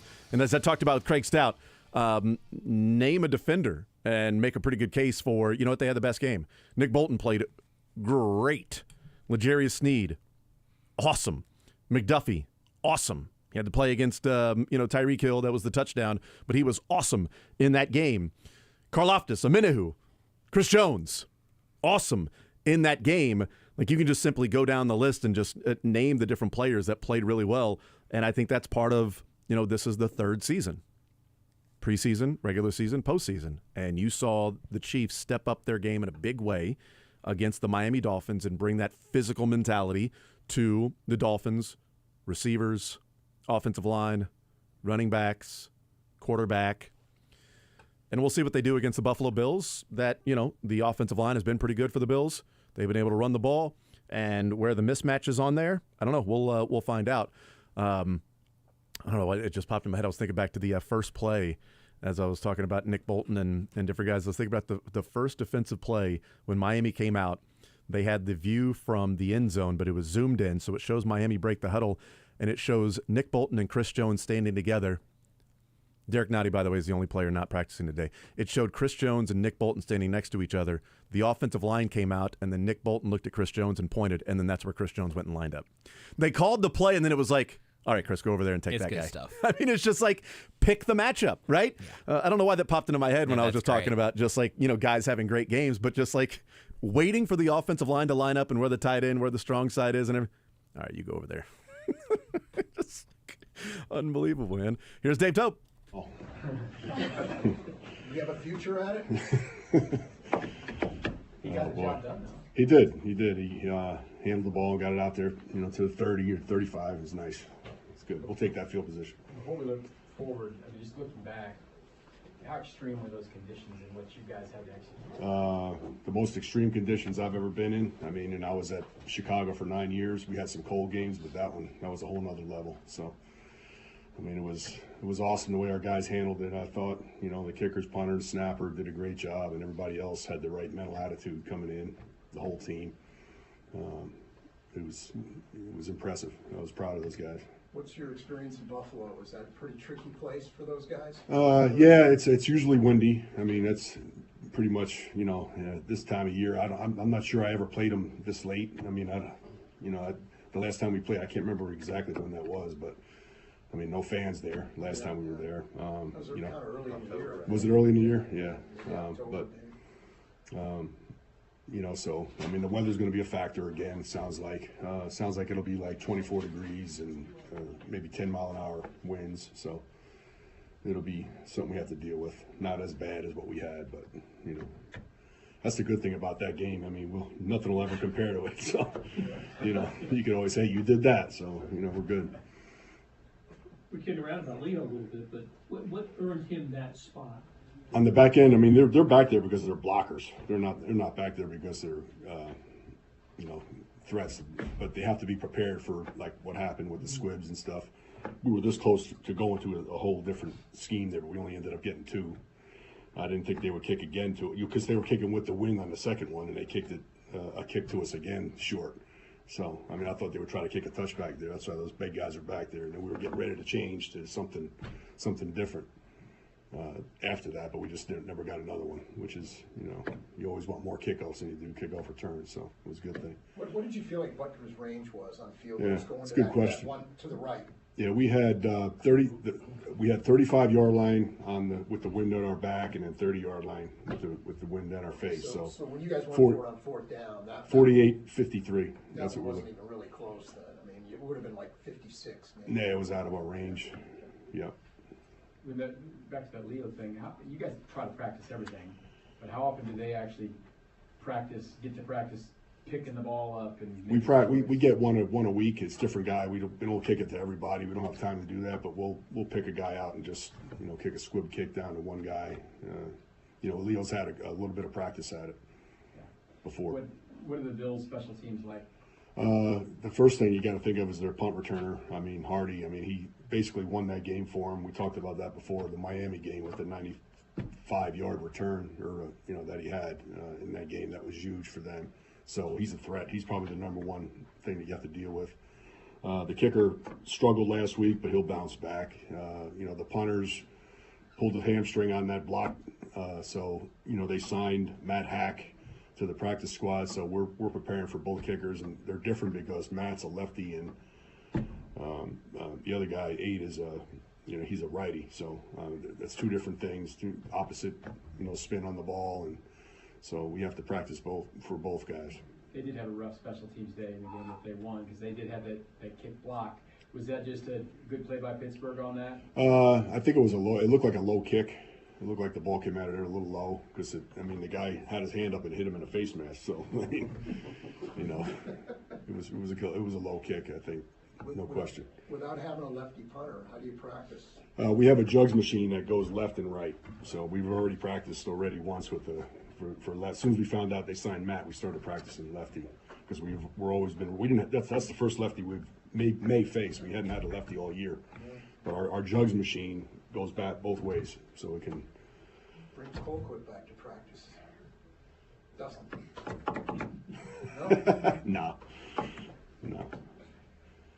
Are you guys going to be outside today? We're trying to get outside. I know that the field. It was so cold that the field froze. And we've been trying to heat it up with the. You can see the bubble and stuff, and with blowing heat under it. And I'm just not sure it's getting there. So, if it's a little bit icy, we'll probably end up going inside. So we'll see. We'll see what happens. We'd like to get out. Thanks, Coach. All right. Thanks. All right, there you go. There's Dave Tobin. Yes, Sam Martin, the punter for the Buffalo Bills, did not practice yesterday. Hamstring pull early in the game, trying to make a tackle last week against the Pittsburgh Steelers. Matt Hack, the lefty. So you got different rotation on the ball. Left spin and righty spin. We talked about that with Colquitt, right? And different punters throughout the years. So they're practicing doing that. No way that's going to end up being a really, really important thing to note. Let's just say in the third quarter, maybe the fourth on Sunday. Well, it was spinning the other way. Also, the 4th and 5 that they went for it, they were at the Bills' 38-yard line, and he said the 30-yard line was the field goal target line for them going in that direction, wind in their face. So, roughly 8 yards short of where they needed to be. But again, I really hope that, it's proof of concept for Andy Reid. It's not going to happen. No. But for Andy Reid to see the 4th and 5, and they went for it, and they converted at the 38-yard line, I don't know, maybe instead of attempting a 50-something, 56-yard kick, maybe go for it there in Buffalo. Doesn't mean it's going to work out every time, but it worked out that time. And it does give your offense an extra chance to maybe overcome a little mistake or get an extra couple yards, and you just leave him out there. Yeah. You just let Patrick Mahomes be out there and maybe tuck and run and get 3 yards every time he does that. Let him cook. Steve Spagnuolo is having a conversation right now with Jim Nantz and Tony Romo. You're listening to Sports Radio 810 WHB Kansas City. I'll let you know that. We could sneak in a whole commercial break probably. Listen, I imagine that conversation is never brief. Spags is great. Spags is great. And he's forthcoming. And Nance and Romo, I'm sure, get a lot of not great coaching conversations over the course of a year, even though they're Nance and Romo. It's also an old NFC East battle. Romo versus Spags. That's right. Do you think Spags is disguising his answers to Romo just so he doesn't get a quick read on him? Probably just do some generic too high safety, cover 2 stuff. We'll figure some things out. I don't know. Maybe every once in a while the cover 3, maybe a little man, but Tony, that's generic. The stupidest smart question I've ever been asked. It's so smart. It makes me feel stupid, Tony. That's how good you are at being dumb. What? What are you saying? Just answer the question. I don't know, Jim. Let's see what the Chiefs are going to do here on defense. Tony, we talked to Spags already. Do you think that happens in just real life? Do you think Spags is like, yeah, this has been fun. Tony, what are you having for lunch today? I don't know, Steve. I don't know, Jim. I'm going to find out when I get there. Maybe a peanut butter and jelly. I'm not sure. It's great that you don't have to be good at a Tony Romo impression for it to be a Tony Romo impression. Nobody has to. It's just Jim. I don't know, Jim. Sometimes we do it where he says his own name like a Pokemon. When we go, Tony, We're doing a Tony Romo impression of Tony Romo saying, Tony! It's like a Jim Nance, Tony. When you bring it down, Jim. You bring it down to that Tony, then you're back in Nance territory, I think. Yeah, probably. God, I can't wait for. Who do you think's gonna muff the punt this week? Oh, you shut your mouth, Deontay Hardy. I hope we have the privilege of coming back and cutting that audio. Deontay Hardy is now going to practice with a left-footed kicker in practice. So now you got Tommy Townsend's a right-footer. You got to wonder if Hardy's going to have trouble fielding the punt from a right-footed kicker. Great point. Like Tommy Townsend. That could be the Jenga block at the bottom of the tower. You just got to, all things, you got to consider everything in this. You know what I mean? Or Chiefs just never punt. No punt game. Because they don't have to. Just kickoffs. All kickoffs. I would take that even if it meant a couple of risky fourth downs. Maybe that's where we just have to figure out what our extreme stances are. Your team, no returner. I'm team, no punter. Yeah. We've eliminated the punting game. So now you don't even have to worry about like punting gunners and all of that. Yeah. You got to field a kickoff team, but that's it. Right. I think we have expanded the roster. I think they could bring Shane Bichelle back with our roster. I am not asking for a no punt game like Chiefs and Colts of 03. I'm just asking for a Chiefs no punt game. Yeah, exactly. Yeah. It's totally fine if the Bills want to punt. Lefty, righty, whatever. If he wants to punt with his third leg, that's fine.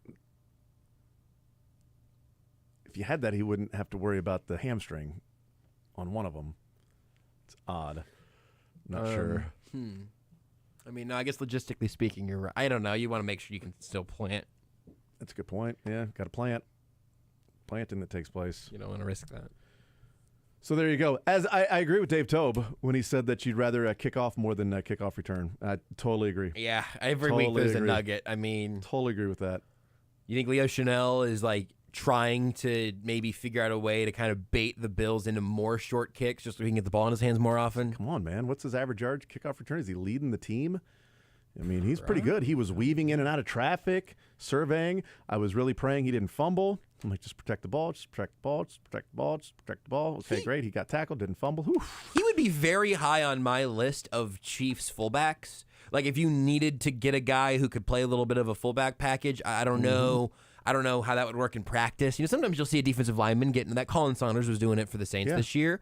I feel like Leo Chanel could play some linebacker, so could do the linebacker fullback duo that real football guys are made of. He's good at making contact, running straight ahead. Yeah. So just run straight ahead through the hole and open it up for Pacheco or Edwards-Helaire, whoever. I can't remember. I think there were two coaches who, independently this year said he was pound for pound the strongest guy on the team. He's a freak. He's an insane athlete. Let him play fullback. The athletic index or whatever the thing was, that he's like the third or fourth ever graded linebacker out of 1,500. Yeah, since and not just in the last 10 years. Yeah, it's ever measured. 85 or something. He's in the 99.9 percentile of the athletic score. Yeah, I want to make sure we don't undersell it. It is 9.99. So I want to make sure that his whole RAS card is just neon green. Yeah, and I also don't want to undersell his. He ranks out of 2,226 linebackers from 1987 to 2022. Leo Chanel ranked fourth. I think I said fourth, just randomly. Fourth out of more than 2,000 linebackers from 1987 through 2022. Unbelievable. What was he as a kick returner? Let me see. Let me go find the stats that matter here, because we're gonna see. 40-yard dash speed was 4.53. Not the best. But that's a hell of a fullback. Yeah, I was thinking more kick returner, just as put him back in the end zone. You know what I mean? As long as he's fair catching it every time. He'd be back there for punts. Yeah, you could just let him be the punt returner, just fair catch it. Or just nobody back there. I'd be perfectly fine with that as well, especially when it's there's a punter with a different spin on the football. What if on punt returns, Leo Chanel's back there as the deep man, so they feel like they have to punt it and make sure that there is a return, and then he just takes off in a dead sprint and just finds a guy to hit. It's just like paying the Leo Chanel tax. You're just letting him get a little bit of the taste of blood in his mouth. I think that would help. Let's do that. Let's roll. Leo Chanel, some pretty good kick returns last week. So we'll see. We'll hear from Steve Spagnuolo. He is in a conversation still, in an interview with Jim Nantz and Tony Romo, the CBS crew. The Chiefs hopefully have Jim Nantz, Tony Romo the next couple weeks. 2 returns, 27 yards, a long of 16. I'm going to see where that lands him amongst Chiefs kick returners this year. It's 13.5 per kick return? I mean, when you account for the field position, it is great. I mean, I don't know that I'm going to be able to check that on Football Reference, but I also feel like when the Chiefs return the kick from like the goal line, it's about 13.5 yards. Yeah, I think that's true. After, they get the penalty and everything, that brings them back. Okay, so 16 yards, or no, it was the long. That was 16 yards. It was 13.5. So 13.5. They're not all on the same page because it's the too playoffs. bad. So that is actually low. the worst amongst kick returns this year. But again, most of these guys are fielding it from 10 yards deep in the end zone. Where does he rank in kick returners among linebackers? I have to think it's incredibly high. I'm gonna need Chiefs. I'm gonna need stat mute. Oh, for the Chiefs for Chiefs linebackers returning the ball this year. Yeah, kick returns for Chiefs linebackers this year. Check. Is he near the top? Let me check. Nick Bolton, Drew Tranquil, Willie Gay, Jack Cochran, Cam Jones. He's first. He's got the best kick return average amongst Chiefs linebackers this year. That's pretty good. Put him out there for that. Yeah. I need average. Whoa, it's Spags time? Spags is here. Hey, Tony! You got a heat wave. Yeah, that's what it feels like. I think we were going to try to get outside, but I don't know if I think the fields. Yeah, I don't know. Yeah. Anyway, not a lot to say other than happy to be back here another week doing this. Hopefully we're doing it again this time next week. But with that, I'll just kind of open it up. Steve, a lot of your continuity, a lot of your success this season has been the continuity, but the Tranquil, Amenahue, and Edwards, I think, made a big difference. I wonder if you could speak to the sort of collective impact they've made, but maybe if you could speak a little bit to what each one has done. Yeah. To me, the most impressive thing with those three guys, especially Mike and Drew, because of the positions they play and what you're needed mentally to pick up everything, has been as good as I've probably had in a free agent, 2 free agents coming in. Charles, it's a little bit different because it's D-line. It's not quite as taxing, and we lost Charles for a little bit. But those 3 guys, and what's really nice about that, you ask that question, it just kind of pops in my mind, and the credit goes to Brett Veach and his guys. But that's one at each level. If you could bank on doing that every year in free agency, wouldn't that make a huge difference, right? But they've been, listen, and Brian Cook, let's not forget Brian. I mean, that's a starter that we don't have now. And yet I think Mike has stepped in there, and we haven't skipped a beat in the chemistry. We know what happened when Nick got dinged, and we didn't have to back off in anything, not in scheme or the way we played because Drew stepped in there. So I think what they did stepping in, I think speaks volumes to how important they've been. Steve, you talked a few weeks ago about Snead coming to you at some point during the offseason and saying, hey, I'd like to travel with the number 1 guy from the other team. Yeah, I might have gone to him because I had that in my mind the whole time. Well, I think where the conversation was, I said to LJ, if we can have the right nickel, then we need to get you out, and then that's when Trent developed. I thought he said actually. He may have. He probably the both of us. At any rate, was that a tough decision? And what goes into that? To have him. Yeah. And what are the pros and cons? What went into that decision? Not really. The only con I can think of is we all know how effective he was at nickel, right? With the pressures and things that he did in there. But because Trent has stepped in and does I don't think we've lost anything there. And I just think LJ is the kind of guy that loves a challenge. And when you say, hey, I need you to go cover that guy, that's as big a challenge as you can get as a DB in the NFL, right? We need you to take that guy out of the game. And he embraces it. And you all know he's done a great job with it, really has. Now, you notice even last week, was it evident to you guys that Tyreek early in the game was starting on one side and motioning over to the other? It felt like, there was a reason why he was doing that. And that, I would anticipate some of that same thing. I mean, these guys do that anyway. But that's one way people try to do it. But LJ's been, I have no idea why he hasn't gotten the kind of recognition that still befuddles me. I don't want to go down that road right now, but I'm real proud of him. I love, LJ is maniac type. Steve, with Pressing Tyreek Hill is always a pretty big risk because if you miss, he blows right by you. What went into? I mean, was that the way LJ? Yeah, just listen to trust and confidence in LJ, and that is, to your point, that is the way he plays. That's what he likes to do. That's what he's good at. I've said this before that, when you're a pressed corner in any system with any team, sometimes your efforts and what you're doing really goes unnoticed. Because if you're on that guy and doing what you do, the ball doesn't even get thrown there. And so it goes someplace else, and maybe somebody else gets the PBU, or maybe we get a sack because he couldn't throw it to the guy. So, but LJ does it as good as anybody. I think he does it as the best in the league. Back to Edwards for a second. Can you take us to the extent that you can through the interception and what the sort of safety action was on that? Yeah, the one we got in this past game. Yeah. I'm pretty sure we were in man under. We were in some version of man, and he was back deep. Didn't Tua scramble a little bit, and then it was overthrown, right? It was overthrown. Yeah, it was a little bit overthrown, and I forget who was covering. Maybe Justin Reed or somebody had who he was throwing to. But I think he's referring to the pre-snap. Yeah, well, we call it a toggle. I mean, we do that in some of our coverages where we have spins, toggles, twists.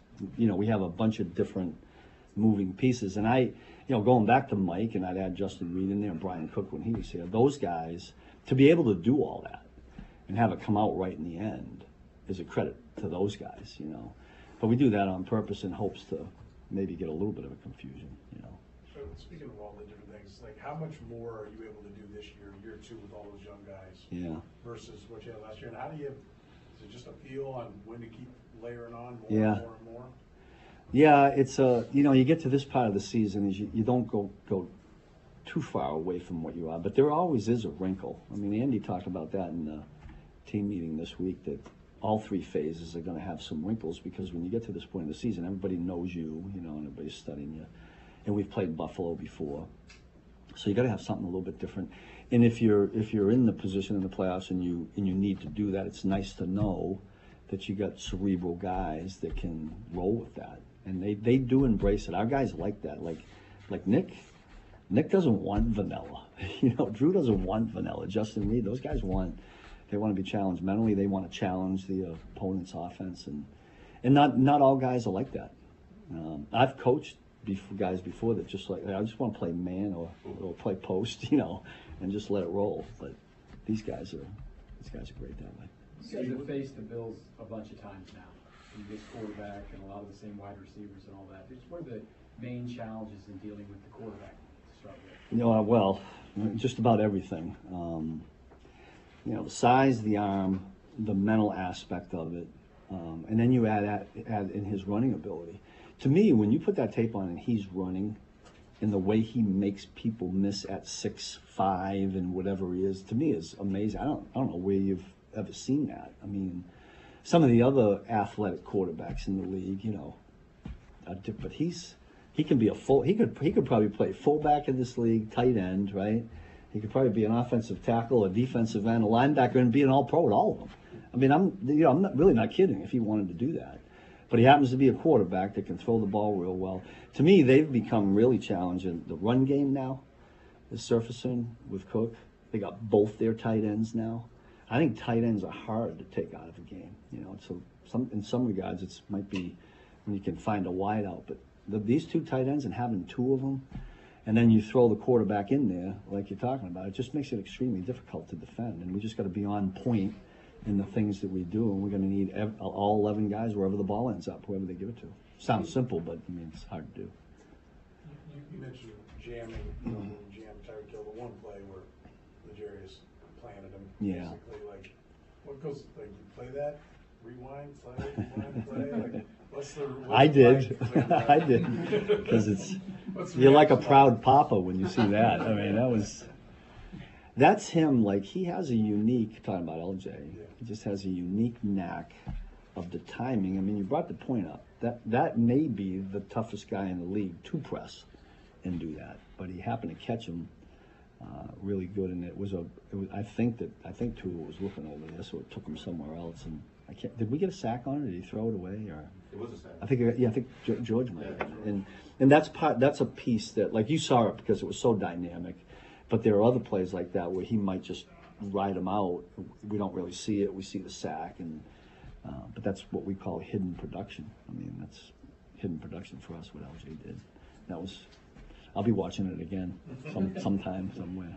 Couple more. Steve, you obviously have a lot of linebackers that you trust, but particularly when you have that look with Nick and Drew on the field at the same time, especially against a quarterback like Josh, what's the advantage that really gives you? Well, it's two Mike linebackers on the field, so automatically you get two guys that can run the show and control things. And I think, to be quite honest, when that happens, I think it helps Nick. Like, he knows that Drew can, talk to the other half of the line, because Drew knows the exact same things he does. So, and that's part of the chemistry that I've talked about.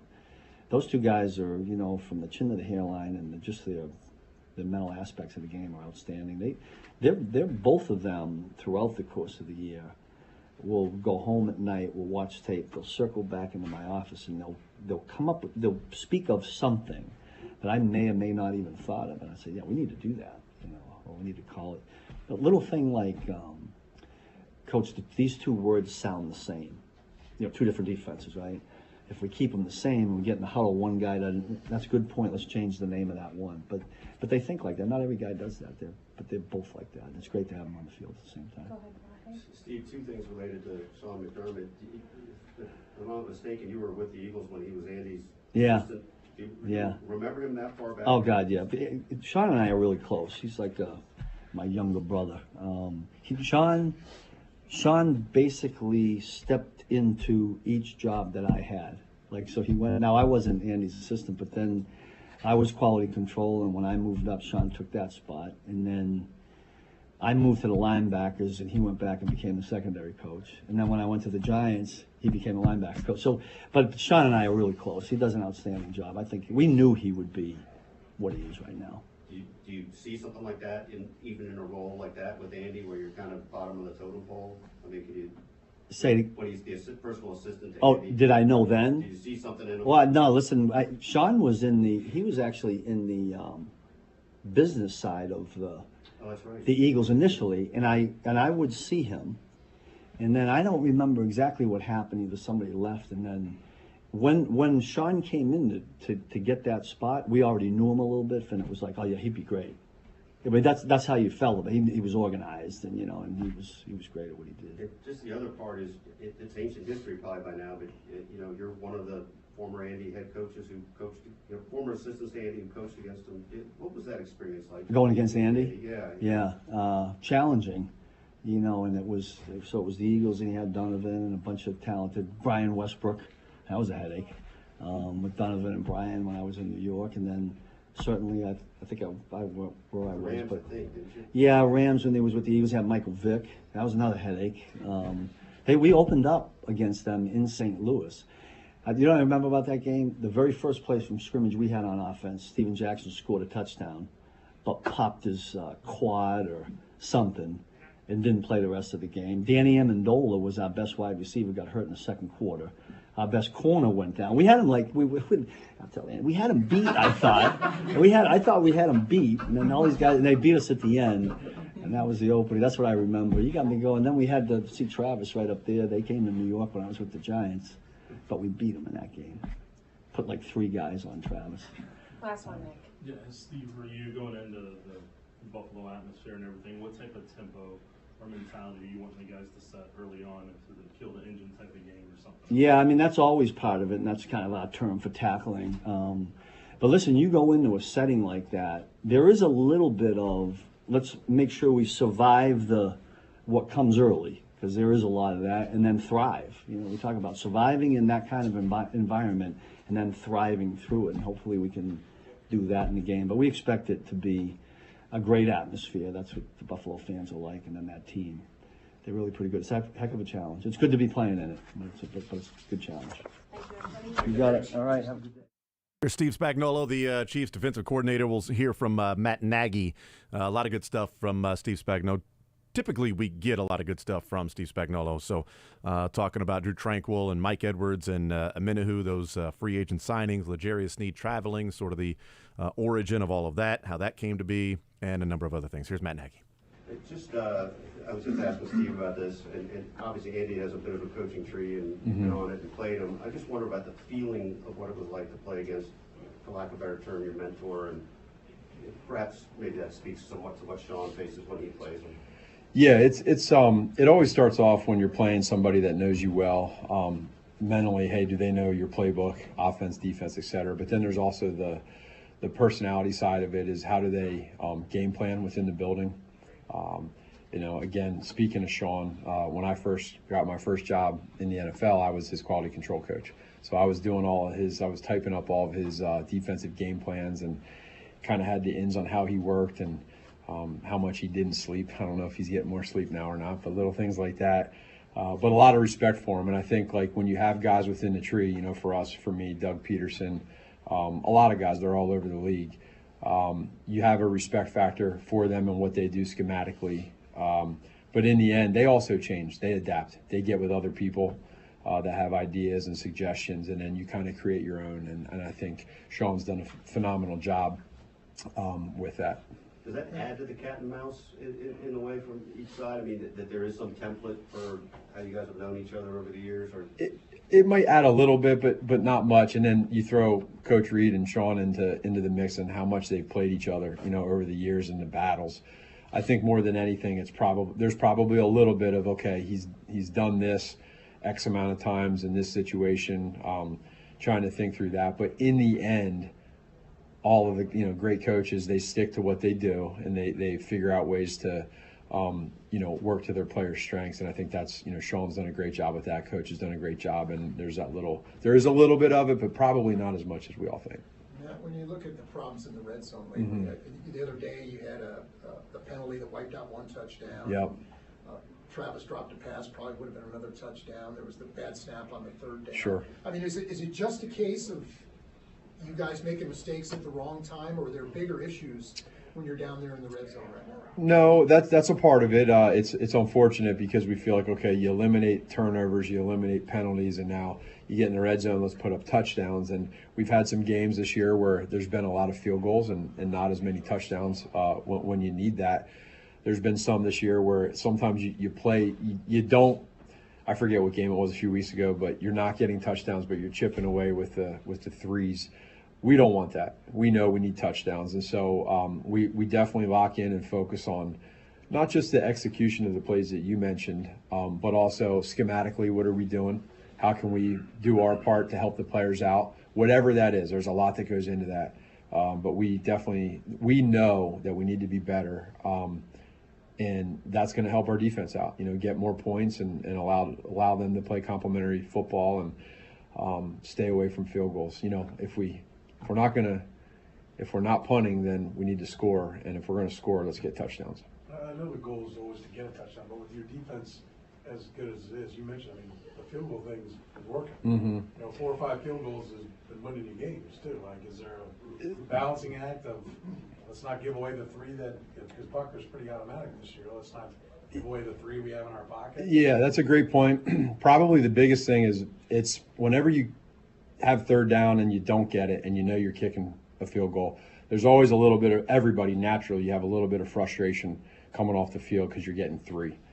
But like you said, if you're getting into the red zone, whether it's with help by the defense or special teams or you're moving the football on your own to get there, red zone drives are important statistically.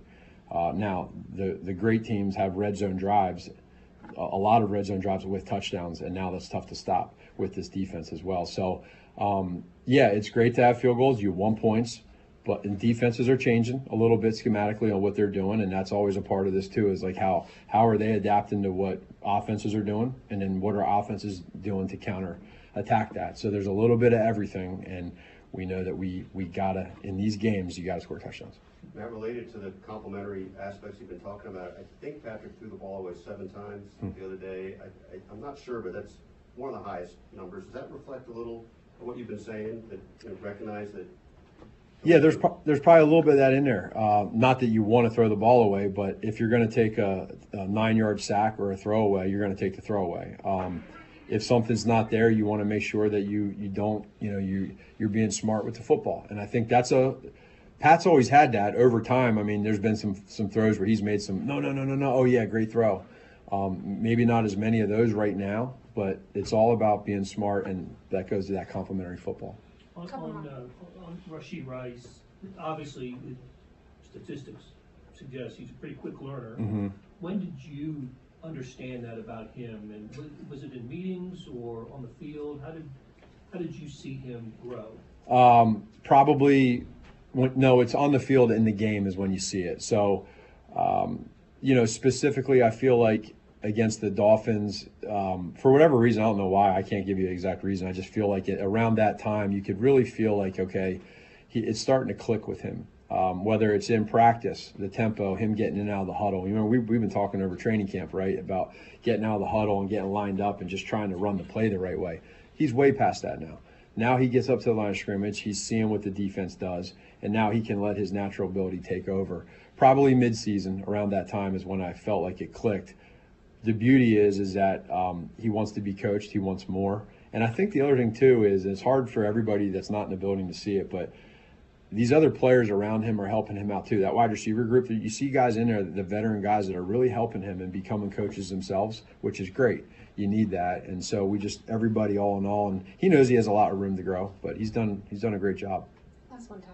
You guys had some operational issues getting the line of scrimmage and all that stuff at Christmas Day. It was a rough one. You guys talked about wanting to get that fixed. It looks like it really has been fixed.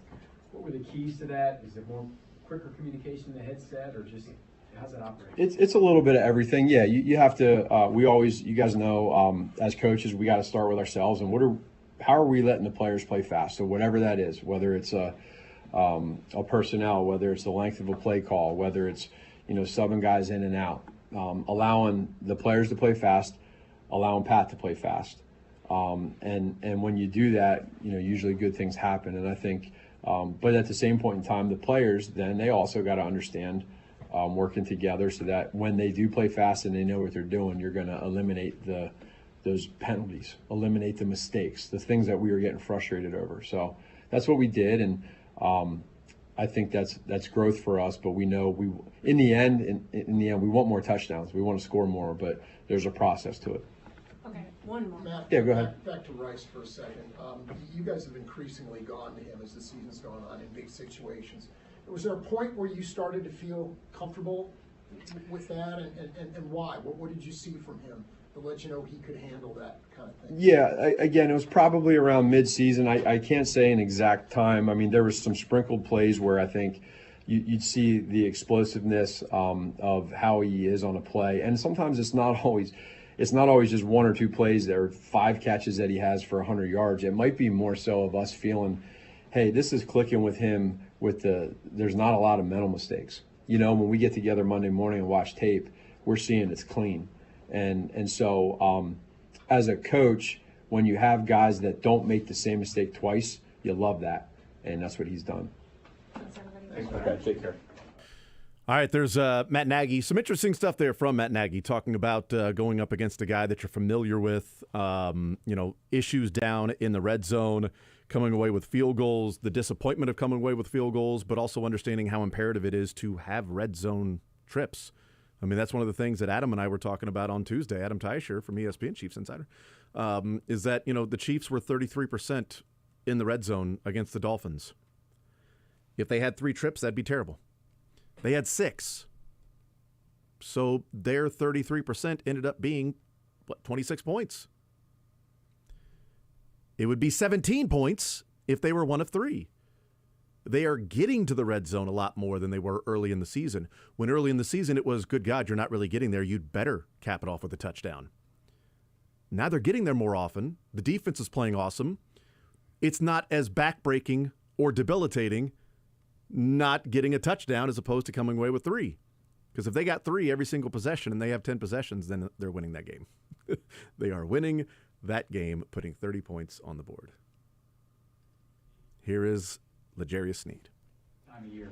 I love it. I'm here with my brothers, and this one we come together as a whole, and do what we do. I assume you guys have a time where you break down the whole game that you just played on film and everything. When you jammed Tyreek Hill all the way to the ground, what was the Well, everybody was happy for me, but I've been doing it all year. It's just something that it's Tyreek, so they made it big for what it was. But What did Spagnuolo say to he was happy for me. He was like a proud dad. I saw Tyreek on Twitter said you jammed him all the way to Cancun. Did you see that? Yeah, so I actually commented up under and laughed at him. Yeah, I think it was kind of funny. How important is it to put that game away though? It's very important. We're in playoffs. That's behind us. We set the standard of who we are, and we're just trying to keep moving forward. We got goals that we want to meet, and that's the Super Bowl. What are the biggest challenges you're going to get from the Bills? They're good all the way around. Well coached. Great players. They're gonna fight to the end. They also got a great defense. So we just got to match their defense. You guys have battled with Josh Allen several times. I know there was a play here a couple years ago. He was out running, trying to jump over you. Right. I mean, how tough is that part of his game? Oh man, we stopped him from running around. I know them guys up front is gonna do that, like they did previously, and we stopped him up front. It's a challenge, but the guys they can do it. Well, Jerry, you've had a full season now of kind of traveling with the opponent's top receiver. How do you feel like you've done? Oh man, I think I still have more work to do. They steady sleeping on me, so I still got a point to prove. Stefan Diggs, what are the challenges he provides? He's a great receiver, smart, a great route runner, and I think that's why he's been hard worker. That's why he's been one of the top receivers in the league. Is he a talker? Yeah, he's definitely a talker. I am too, though. But Jerry, how can you describe how much Mike Edwards has meant to you guys, especially filling in for Brian as he had to? What kind of differences he made? Oh man, from seeing Mike come in from when he first got here to now, it's very proud to see how he progressed from the things, the moves that he made when going on through the season. And coming with some key plays, obviously, those sort of explosive defensive plays, I guess you might call them, those been significant for you guys? Definitely. Mike been helping us out, scoring touchdown, making turnovers, big plays, and yes, he's been helping us out tremendously. Well, Jerry, wasn't it you who went to Steve Spagnuolo and said, hey, I'd like to travel with the... Yeah, we had conversations. But that was your kind of suggestion, right? Yeah, we had conversations about it, and he just, they thought about it, and he told me he was going to let me know. What told you would play well in that? Oh, man, I told Spaz, just throw me anywhere on the field. I'll play. It's D-line, or whatever you want to throw me, I'll play. There's plenty of guys get to the league a different way, right? First round picks and stuff like that. The path that you've taken to get to where you are, and there's a big payday coming for you next year because you're going to be a free agent. You played so well. Have you stopped to kind of reflect about that journey and maybe what it might mean to you here in the future with how well you played? Oh, yeah. I wouldn't say it's all about the payday. I say, I've been facing challenges all my life. It's always been like this for me. I always had to prove myself. I've always been underdog. So, it's just something that I've always been doing my whole entire life, and I'm going to continue to do it. Keep me hungry. Sorry, apologies for interrupting. There was a little bit of a hubbub, J.J. Watt, people talking about being upset about Pro Football Focus's grades. They grade players and everything. They suck. You ever, what's that? They suck. Okay. They suck. Question. Didn't even ask. Anybody else? Last one. Thanks, Ledger. All right, thank you.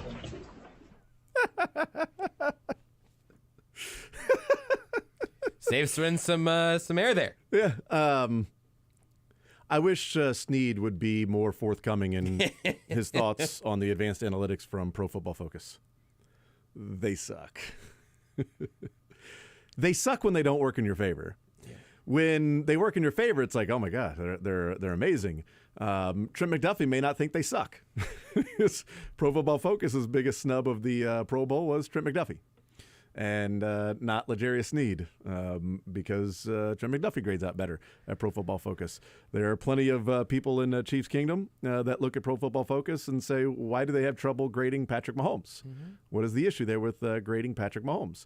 Eric Eagers weighed in on that when he worked for Pro Football Focus as to what his theory is as to why they have trouble grading Patrick Mahomes. And his point is there isn't enough grade put to some of the open receivers Mahomes gets is because of checks at the line, is because of his sort of maybe looking off defenders, looking one way or another, and also extending plays. That well, he's throwing to an open receiver. He completed that catch. Completion percentage over expected is, 0. So it's not really going to help all that much. And it's okay. Well, he was one of the highest. He had like almost a 90 grade Pro Football Focus in the game against the Dolphins. He had a higher Pro Football Focus grade of 0 to 100 than he did a quarterback rating. So PFF loved Mahomes in the game against the Dolphins. They might not have sucked then. It's just a data point is really what it is. And if it's an analytical thing, if you're L'Jarius Sneed, I could understand why he would say they suck. And Spags would probably agree in terms of how it relates to specifically L'Jarius Sneed. Penalties are pretty big downgrades at Pro Football Focus. It's why Jawan Taylor is a net negative, even if he's pretty good at pass protecting. A right tackle is incredibly difficult for you to make up in pass protection, costing your team 10 yards. Yep. That's a lot of protection over the course of the game to make up for one negative 10-yard play. So that's why he would be down. And penalties with L'Jarius Sneed, as Steve Spagnuolo would cost him the price of doing business, PFF wouldn't call it the price of doing business. We can spend the rest of the show on this, and Let's do it. We're not going to break. No breaks. I'd get really annoyed before we got too deep into it, probably. But since we're here, Jeff Schwartz quote tweeted the J.J. Watt thing on McAfee, and Jeff Schwartz told the story. He said, "Once I challenged a coach about my grade because I thought I played better. He said I did play better than my grade, but that he couldn't turn in a high grade in a loss." Mitchell Schwartz then had a story, I'm paraphrasing, that was directly from Jeff's Twitter, but Mitchell Schwartz tweeted something along the lines of he once had a coach really get on him and a teammate for their performance in a game towards the end of a season, and the next year some of those same plays were in the teach tape entering the next season. The part of this that irks me at PFF, the subjective stuff is, in fact, subjective. Yeah. There's a ton of couching you should do before you try to put a 3-digit grade on any player. I guess you whatever, 2 integers and a decimal, whatever. Before you try to put a number value on what a player is, you've got to couch it because that's a very reductive way to do it. What I am just beyond sick of is this idea of like, well, the analytics over here don't understand the game. Like real coaches who watch the film, which is how L'Jarius Sneed fell to the 4th round because they watched the tape. It's like, yeah, this is all very, very subjective, very fallible. Trying to analyze this very complicated sport with 22 guys on the field at all times is always going to have an incredibly high degree of difficulty. So the idea of like PF, and I don't have any enormous affection for Pro Football Focus. I like having as many tools as we can get. Yeah. But I can't help but roll my eyes just a smidge when we get really deep into these conversations. Last thing on it, Matthew Kohler tweeted out something funny about J.J. Watt. He said, by far the funniest part of J.J. Watt ranting about the Stroud PFF grade is that Stroud's OC, Bobby Slowick, worked for PFF and helped them shape the grades. We're just picking on the people we don't like. That's what everybody's doing all the time. Well, and again, as I've said, each and every time we bring up Pro Football Focus or any other thing or DVOA, it's a data point. Right. It's a data point of a lot of different things. And I think the Schwartz brothers pointing out that, well, coaches' grades are also pretty subjective and can be wrong as well. That I got a bad grade on this, and then the next year it was the same thing, and it was teach tape. I mean, it was like, they used it as this is a perfect, execution or whatever it might have been. And so, yeah, there's certainly going to be frustration that goes along with all of those things and just simply coming up with the number grade. One of the things that I do like when we have PFF guests on, they aren't just prisoners to, well, this is the number, that's why it's the number. And well, no, I totally agree with the number because it's what our algorithm spit out. Therefore, the number is correct. And this is the only we've had PFF guests on before that are like, well, yeah, that's the number, but what I'm seeing is this, this, and this. Right. I mean, even Eric Eager that goes on with Soren is, he's disagreed with the numbers all the time with that because it's okay to use that as a data point and then also incorporate other things that go along with that. I use it as a resource that allows me to go and separate, where a player lines up and doesn't line up. Like I can look at Rashee Rice when he's on the left side out wide or the right side out wide, when he's in the slot and has a receiver to his right, when he's in the slot and has Travis Kelce to his right. I can, go and differentiate all of those different things that I can break down and look at, well, you know what? Rashee Rice lined up almost exactly half the time in the slot against Miami as he did out wide. Well, if Teron Johnson isn't playing, are they going to do the same thing, or is that going to be more 70-30 that they line him up in the slot? That's an interesting tool to have, to know that instead of me going through an entire game and charting slot, next play, wide, next play, slot. I don't have to do that. So certain tools, but it's also hilarious. L'Jarius Sneed, they suck. There's your answer. Peace out, everybody. More Zone next.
All right, we continue right here on Sports Radio 810 WHB. Jason Anderson with you. Josh Brisco, Dylan Michaels.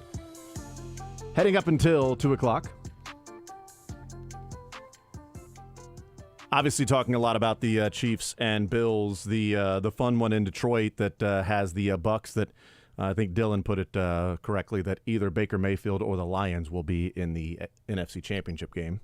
Which is a great way to put it. C.J. Gardner-Johnson, very familiar with the Chiefs, and his ability to talk trash and be wrong. He's got to be very familiar with the Buccaneers. I mean, they're playing this week. He's familiar with the Chiefs, is what I'm saying. Or Chiefs fans familiar with them. But yeah, he is very familiar with the Buccaneers, especially their receiving group. And understandably, I mean, it's a strong group there. Absolutely. C.J. Gardner-Johnson said last week to the Detroit Free Press that this group is probably one of the better groups we've faced all year. He was talking about the Rams, by the way. This was last week heading into the Rams game. He said, this group is probably one of the better groups we've faced all year besides that Tampa group. If you give that Tampa group a good quarterback, that's a great group. Evans, Godwin, Russell Gage, that's a great group. I play against them for real. Baker Mayfield was asked about C.J. Gardner-Johnson saying that the wide receivers are great if they just had a great quarterback to go along with it. Here's Baker Mayfield at his press conference yesterday weighing in on that. I don't think he's really watched film because you mentioned Russell Gage. You know, we love Russell, but Russell hasn't played a snap all year for us. He must be going off the preseason stuff that the media was talking about, but he didn't play our first game, so I'm excited to see him. I think he's a really good player.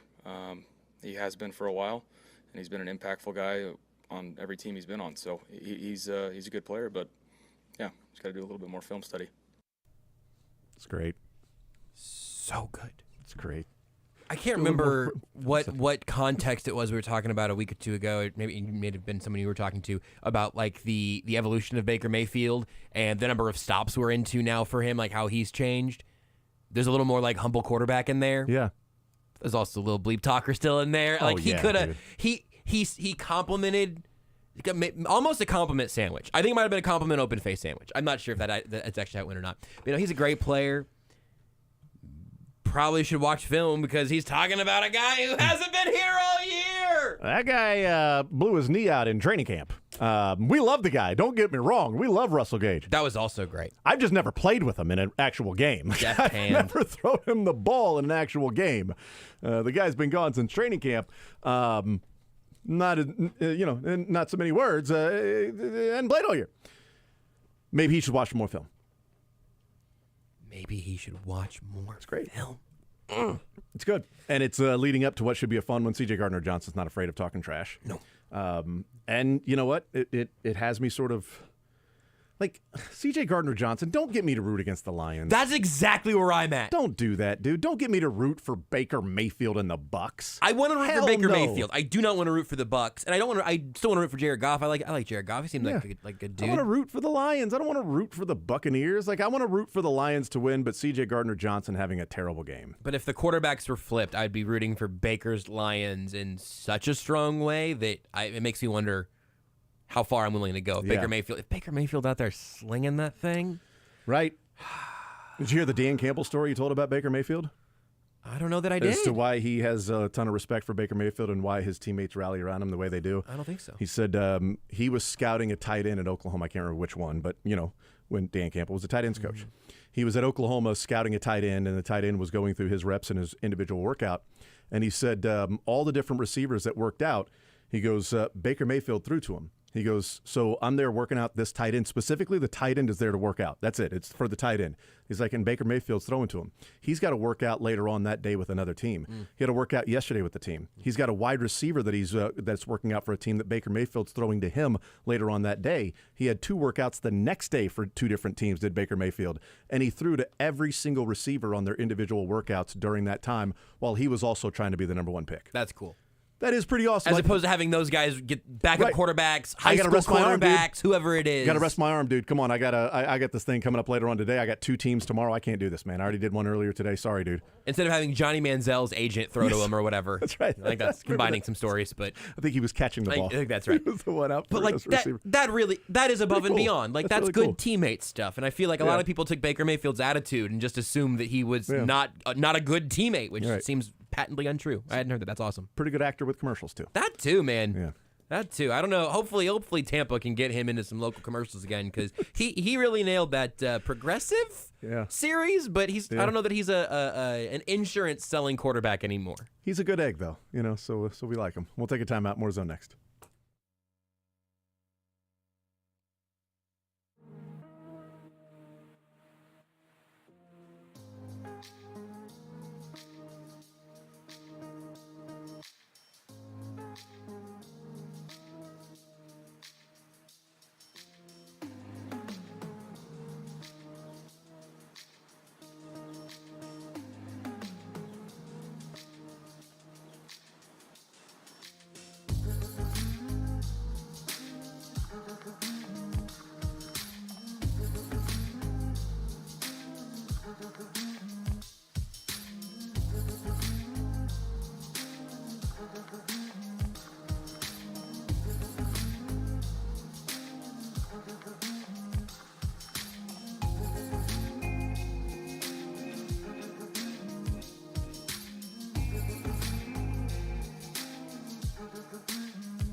For sports or leisure, premier sports bar in Kansas City is Johnny's Tavern, and they also have the percentage off 18-inch New York style specialty pizza dine-in only Monday after a Chiefs game. That'll be taking place this Monday. Hopefully that'll be at least 30% off. That'd be nice if it was at least 30% off, and we'd be getting ready for another one a week from Monday. That would be great as well. But a little sports or leisure presented by Johnny's Tavern coming up in the 1 o'clock hour. Talked to Craig Stout earlier in the show, heard from Steve Spagnuolo, Dave Toe, Matt Nagy, and L'Jarius Sneed in the show as well. And we'll hear from you playing some sports or leisure on the other side of the break. This Thursday edition, beautiful. 30, above freezing? I'm melting. Just going to wear my undergarments outside. Don't do that. Okay.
sports, but nothing wrong with a little leisure time.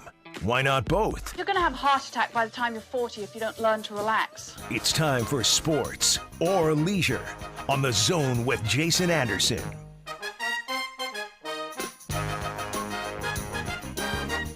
All right, time for a little sports or leisure. 913-381-0810 is the phone number, 913-381-0810. We'll get into the categories and tell you what those categories will be. 913-381-0810. Here's a little is the phone number. NFL rumbling for you real quick. Yes. Mike Vrabel in L.A. today to interview for the Chargers job, according to Tom Pelissero. Interesting. So they've interviewed Harbaugh and Vrabel. I say no thank you to both. I'd prefer them to hire a bad coach. Yeah, you know what? Bring back Brandon Staley. I think that's a you know great what? idea. Make a trade for Mike McCarthy. I think they interviewed. Kellen Moore for the job. Yeah. They also interviewed Gif Jiff. So the interim, whose name is either Gif or Jiff, it's or Jiff. Joff or Goff, or Josh or Jiff. Gosh. Hire one of those guys. Here's the thing. Has Jim Harbaugh won a Super Bowl? No. Let me think about it. No.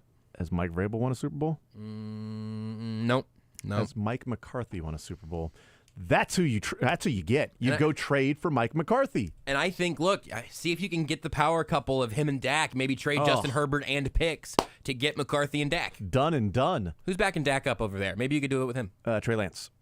Oh yeah, bring Trey Lance to the AFC West. Bring Trey Lance to LA. He needs a fresh start in his career and go to a California team. I think that's a great idea. I think he'd probably thrive on the best coast, if you will. Yeah, I mean, all of the issues that he's had elsewhere, put him in California. I think he'll be perfectly fine. It's like a good environment for him. Yeah, I mean, let's do the damn thing. Put him in an offense they can support a quarterback too. While we're at it, People are complaining about the Dallas Cowboys not winning in the playoffs. Chargers aren't even making the playoffs. I mean, come on. This is a great idea. And then the Cowboys can, of course, hire Brandon Staley.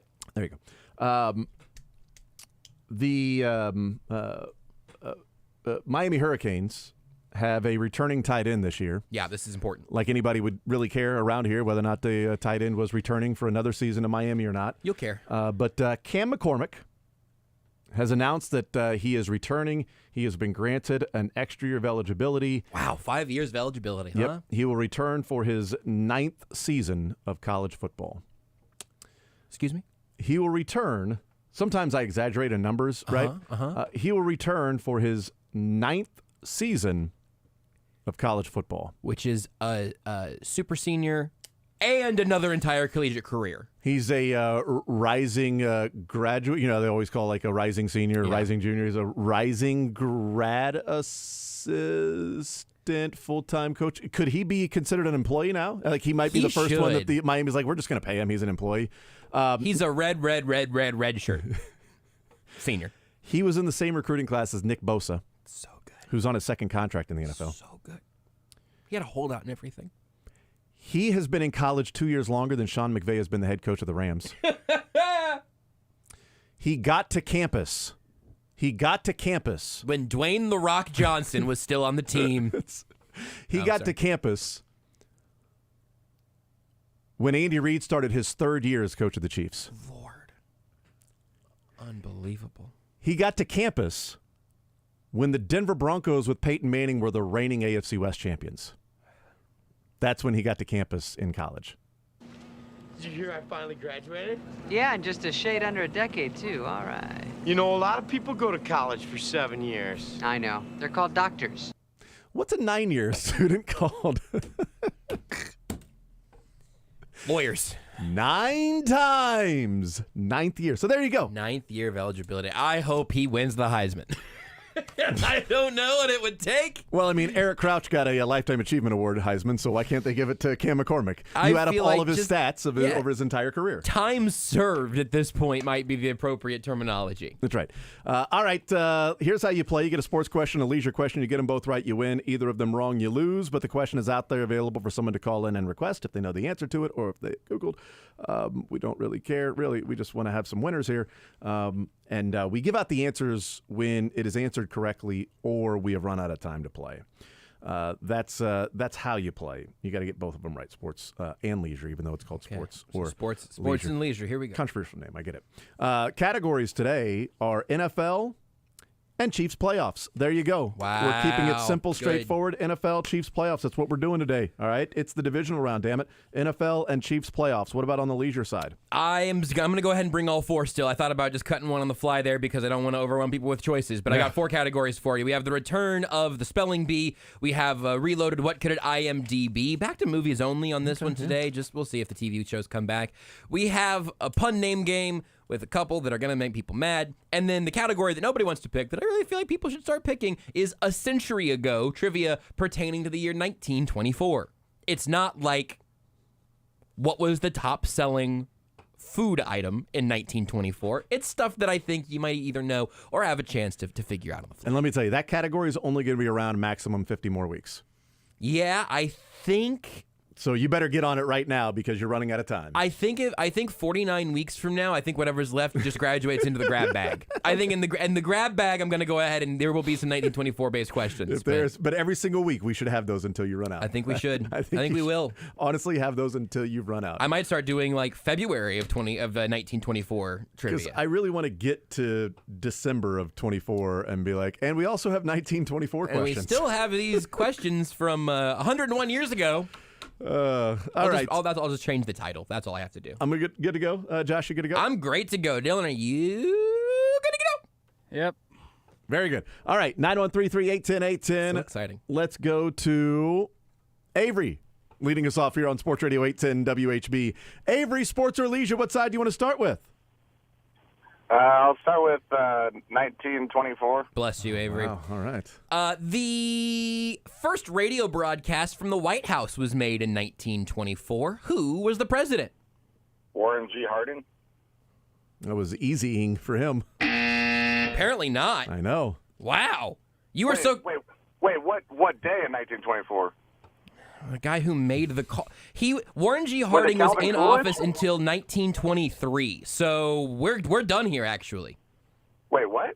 1921 to 1923, Warren G. Harding was the 29th president of the United States. But as he said, what day? Oh, so Calvin Coolidge took over for him, and then he was elected in 24?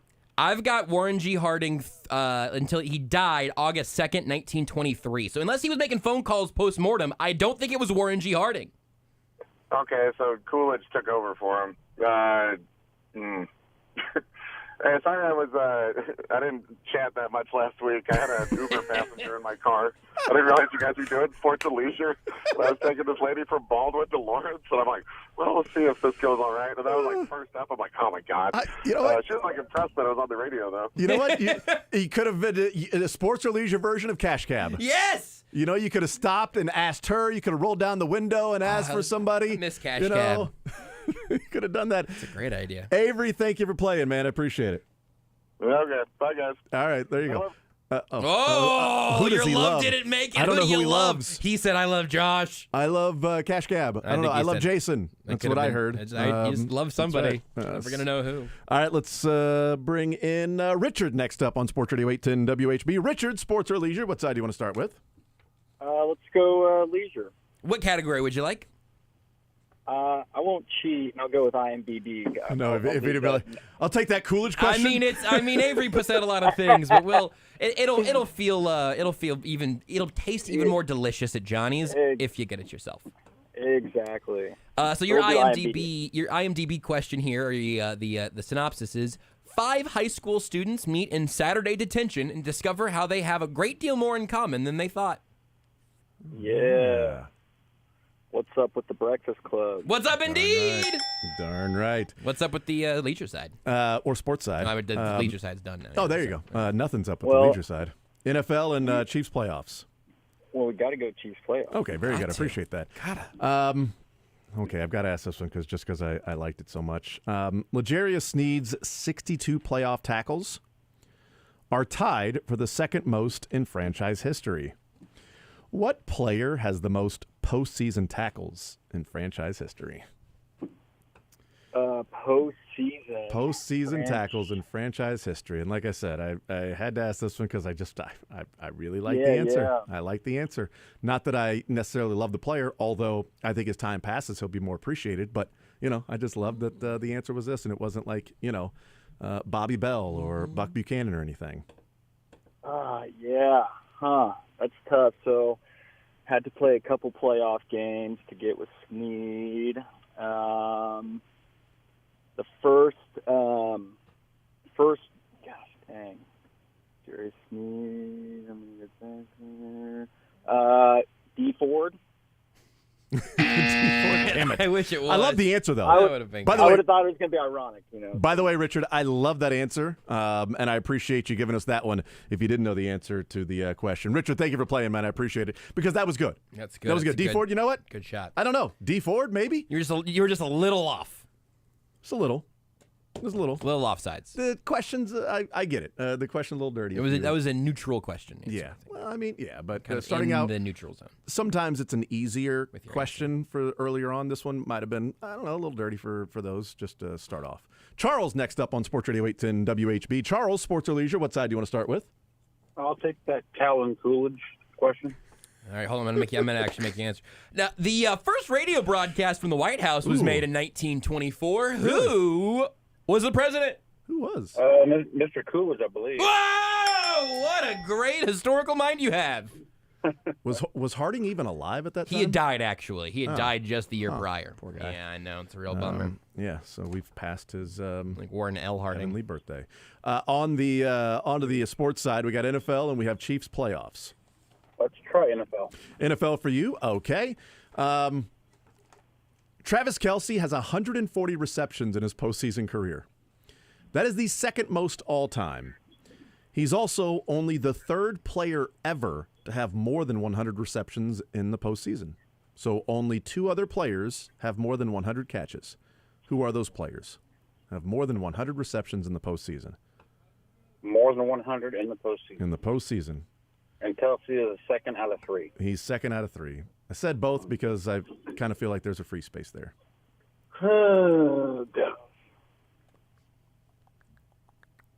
So name one of the other three. One of the other two. Then. Two of the others. Well, both of the gonna players get that there. also You got because this. there's a free space. I thought with who has the most in postseason history. There's a pretty cool hint as well regarding a prom, or maybe was it a homecoming dance? Yeah, you might have. I think you're right. Was it? Yeah. Yeah. There's that connection. That's a good hint, Dylan, because unless you really know exactly that, it's not going to help. It's Yep. not. You're not just giving away like, well, he wore number whatever and played for this this color. I don't know whose impression this is. I'm Jason Anderson. I got to go with Jerry Rice. That's the free space. And then who's the other one with more than 100 catches?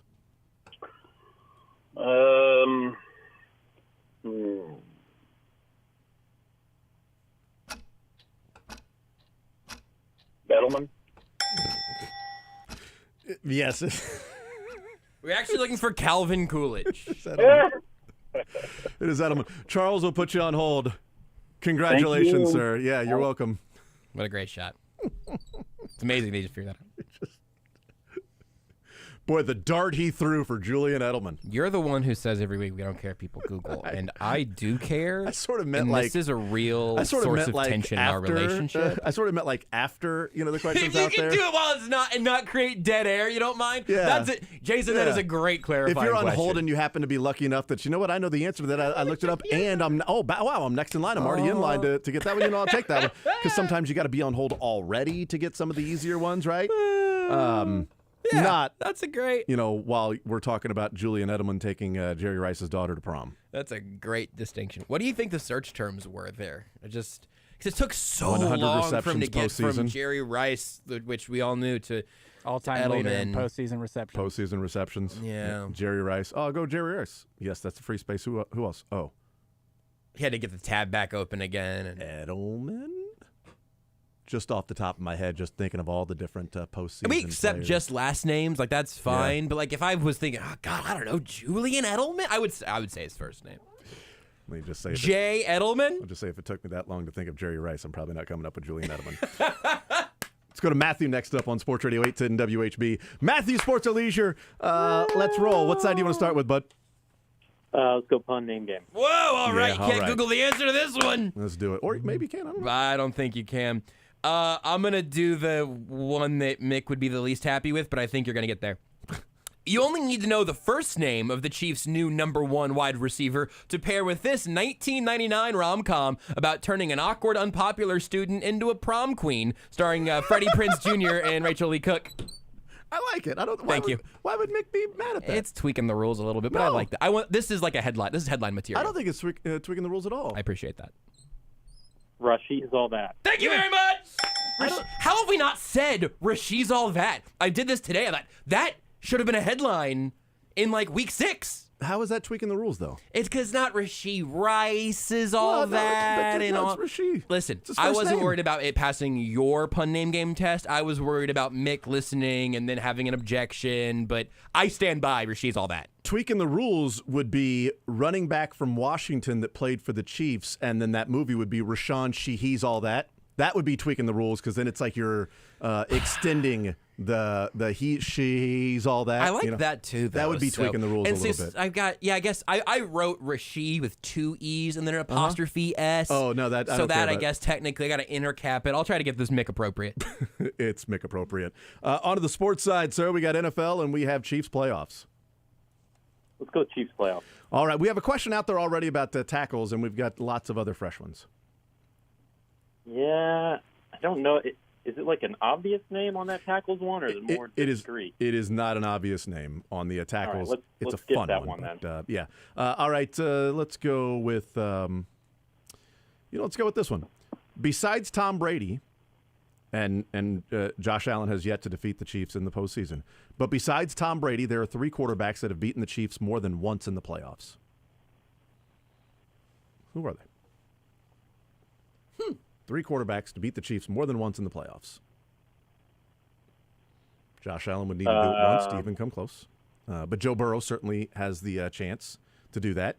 And Tom Brady is retired. So the only person right now that would have a chance for their very next time playing the Chiefs would be Joseph Burrow. Not. You said, how many am I naming? There are 3 quarterbacks that have beaten the Chiefs multiple times in the playoffs. And obviously, none of these on the and besides Tom Brady. So there's 4, but Tom Brady is the one that is obvious because that's. Oh, there are 3 others in addition to Brady. Sorry. Oh, Lord. Yeah, there are 3 others. I mean, they're all Hall of Famers, Right. so it's not like it's random. It's not. Peyton Manning. He is one of them with the Colts. That's right.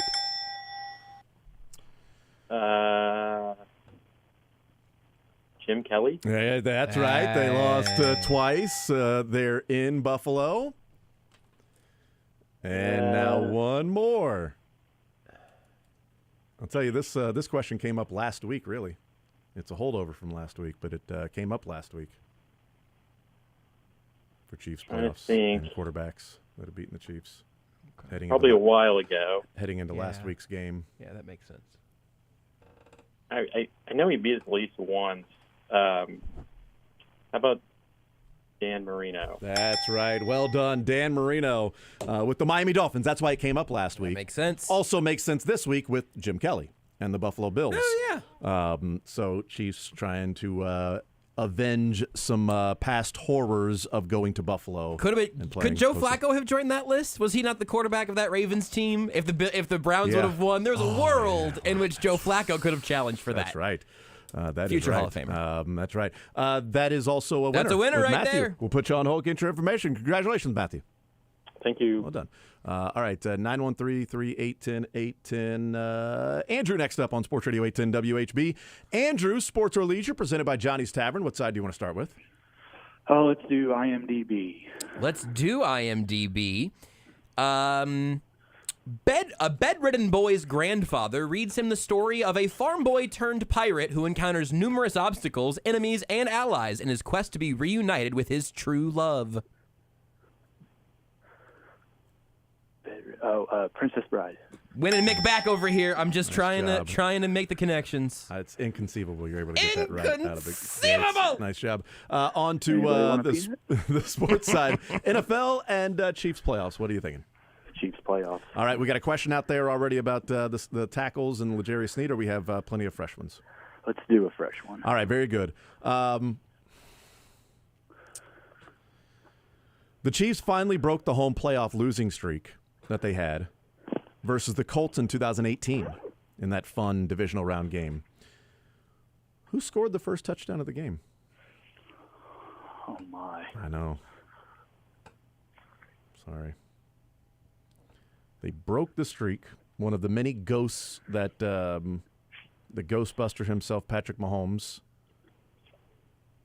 has eliminated. You in the bathroom or whatever it takes to get this. Yeah. Are you trying to unpack this answer right now? Mm-hmm. You know what? Hey, you know what I know you're not doing? Typing and Googling. That's right. You're busy zipping. First touchdown in 2018 against the Colts. We used the Colts. Mm-hmm.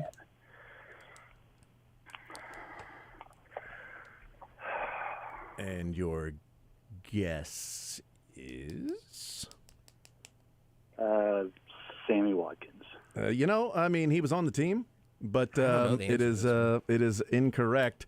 Andrew, thank you for playing, man, and safe travels wherever you're heading. Safe travels, bud. Thank you. Let's take a timeout. We'll come back. People can marinate on that one a little bit. It's a very sensual game. That's right. It's Sports or Leisure, presented by Johnny's Tavern. $25 to Johnny's Tavern, premier sports bar in Kansas City. We'll take a timeout. We'll come back. More Zone next.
All right, we continue right here on Sports Radio 810 WHB, Sports or Leisure, presented by Johnny's Tavern.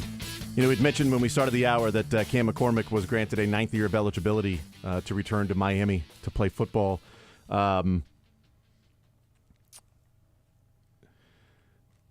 tweet by Bruce Feldman talking about him getting his 9th year of eligibility, the replies are really good. Really good. One of them says he's 1 year away from getting his college football pension.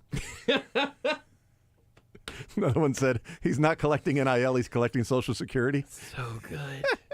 Another one just has a picture of Scott Bakula in a Texas State jersey from Necessary Roughness back in the day. Another one says he better be a doctor at this point. Should be. I mean, my grandfather was in his freshman class. Cool to see one of his oldest friends still playing. Look, he spent his first many years of eligibility to Oregon. It makes sense that he went to Miami, though. Florida's a great place to retire. When I entered my 9th college season, I was considered a loser. I had a petition to get people to take me back out of college. That's right. Oh my God, those are really good. His Those pro are football his college football reference page. His class years are listed as freshman, sophomore, senior. Was nothing for 2019. I think got hurt in the offseason, but that would have been his junior year, presumably. Another one, a picture of a grown man picture, and on the piece of paper it says, "I am 12." Check my birth certificate. We've all heard of the Little League pitcher with the mustache. Welcome to the father of 12, currently playing for Miami. Another one just says, "That's Dr. Cam to you, Bruce." That's very good. That's really good. All right. We will get back into the Sports or Leisure, a little game. We give away $25 from Johnny's Tavern. We go to, Chuck, waiting longest to join the show. Chuck, what side do you want to start with, sports or leisure? Let's go with leisure, please. And what category would you like to start in? You got more pun name games out there? I sure do. You know I got more pun name games in me. Oh, yeah. The Bills' #1 running back has already been messily devouring defenses in recent weeks, reminding them that O is for offense, and that's good enough for me. James Cookie Monster is my guess. You guessed correct. That's good enough for all of us. Good enough for me. Hey. Is it good enough for the sports side, though? That's the real question. Hopefully it's not good enough for a win on Sunday. Sports side, we got NFL football and Chiefs playoffs. Is that first touchdown question still available? It is available if you would like that one. It's the Chiefs finally broke their home playoff losing streak versus the Colts in 2018. Who got the scoring started for the Chiefs, the first touchdown in that game? That would be Damian Williams. Damian Williams, who shows up in a lot of Chiefs postseason questions. Also leads them in tackles in the postseason. We were looking for Damian Williams, not Dee Ford.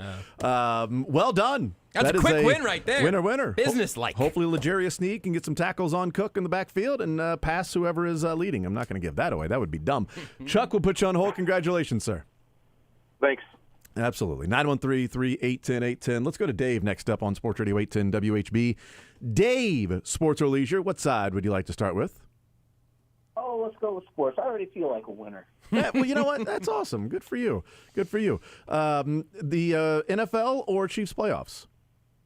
Oh, let's go Chiefs playoffs. All right, let's do that one. We got a question out there about L'Jarius Sneed's tackles, and we have fresh ones as well. Okay. The tackles, is that Hitchens? It is not. Do you want a fresh one? Say yes. Yeah, fresh one. Okay, very good. Since you missed on that one, I'm going to give you one that I missed. What? Well, I mean, just like it was since you didn't want that one, I should say. Miami was the 14th straight playoff game at home. Name either. It was true or false. It was just true or false is what it was. Name either of the two players that scored a touchdown in the last road playoff game the Chiefs played in. Whoa. The last time the Chiefs played a road playoff game. This isn't some tricky little thing where he's talking about the Tampa Super Bowl. Name either. It's not the Tampa Super Bowl. Yeah, because that would be nobody. Would ruin the. That would be, that's a great. We'll God, do a dart. But as I flame out, I want to say you guys have a great show. Love it. Dwayne Bowe. It is incorrect, but I appreciate the kind words as well. Thank you, Dave. Appreciate it, man. It was not Dwayne Bowe, but it was against those nasty Patriots. That makes sense. After they went to the Texans. Okay. Yeah. So it's the Patriots. There's a little hint there. Let's go to Nolan next up on Sports Radio 810 WHB. Nolan, sports or leisure? What side do you want to start with? I'll do sports, please. All right, NFL or Chiefs playoffs? Chiefs playoffs. All right, we got two questions out there. One about the touchdowns in that game against the Patriots, and one about tackles in franchise history, and some fresh ones as well. I want to take those tackles on, I think. Okay, so we've had D. Ford guest. We did not have Hitchens guest, but that would also be wrong if it were to be guest. Seems really unlikely. And I gave the hint that it's not, Bobby Bell, Buck Buchanan, back in the day, so it's going to be a little more recent. And also, it's a fun answer. So you got a thought? Shot in the dark, I'm thinking Daniel Sorensen. Dirty Dan Sorensen. Is it really? Is the all-time leading tackler for the Chiefs in the postseason. Wow. L'Jarius Sneed is tied with Anthony Hitchens at 62. Dan Sorensen has 77. Holy smokes. Sneed needs 15 before he leaves the Chiefs after this year to take Dan Sorensen out of the Chiefs' postseason tackle record book. That's Take amazing. That, Dirty Dan haters. Wow. On to leisure with Josh. I feel dirty now. What category would you like? What categories do we have again? We got the spelling bee, the IMDb game, the pun name game, and a century ago questions from pertaining to the year 1924. We'll try the spelling bee. I'm going to need you to spell the word nauseous. Oh, gosh. N-A-U.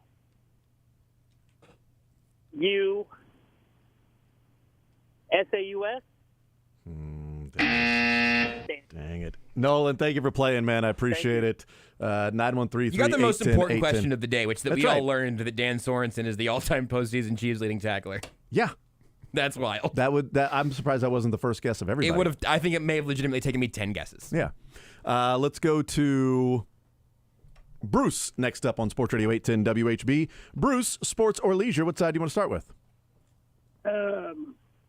Let's try sports. All right. See if we can set a record for the fastest flame out here on your show. Let's do it. Thank you guys very much for what you do. I love you guys. Well, thank you. I appreciate that, Bruce. You're already surpassing other flameouts, so we appreciate that. Let's get man. you to We're Johnny's. You say getting nice that, things about us. That clock ticking. Who won the Super Bowl last year? That would be a Chiefs playoff question. Yeah, it sure would be. But we have one out there about the touchdowns against the Patriots, the last road game they've played in the playoffs, I really plenty don't of fresh ones. I really don't get to answer the first one. Which one was The first one was who won the Super Bowl last year. No, I'm not not that one. legally. I can't Yeah. actually do sports questions. Josh can't step Johnny's on was my like foot. Josh cannot do the sports ones. Jason cannot do the leisure. So that's unfortunately doesn't qualify. It's in our insurance policy. I'd never heard that rule before. I think you guys are full of crap now. If you've listened to the show, you know we're full of crap. Is Yeah. true. Well, I mean, yes, I did know that, but I didn't know that you would slight somebody on a question. Simple. Yeah, I heard the question. Yeah, but go ahead. Should be legally binding. All right, Patrick Mahomes owns the Chiefs franchise record for rushing yards in the postseason with 425 and counting. What player has the second most postseason rushing yards in franchise history? I will tell you, since you're so kind in your words, this player did not play with Patrick Mahomes. And would have had to have more than a couple of postseason games to play in. Yeah. Has familiarity in going to Buffalo and playing in the playoffs. Well, shit. Okay. You can't say All right. Oh, well, I'm sorry. I'm so sorry.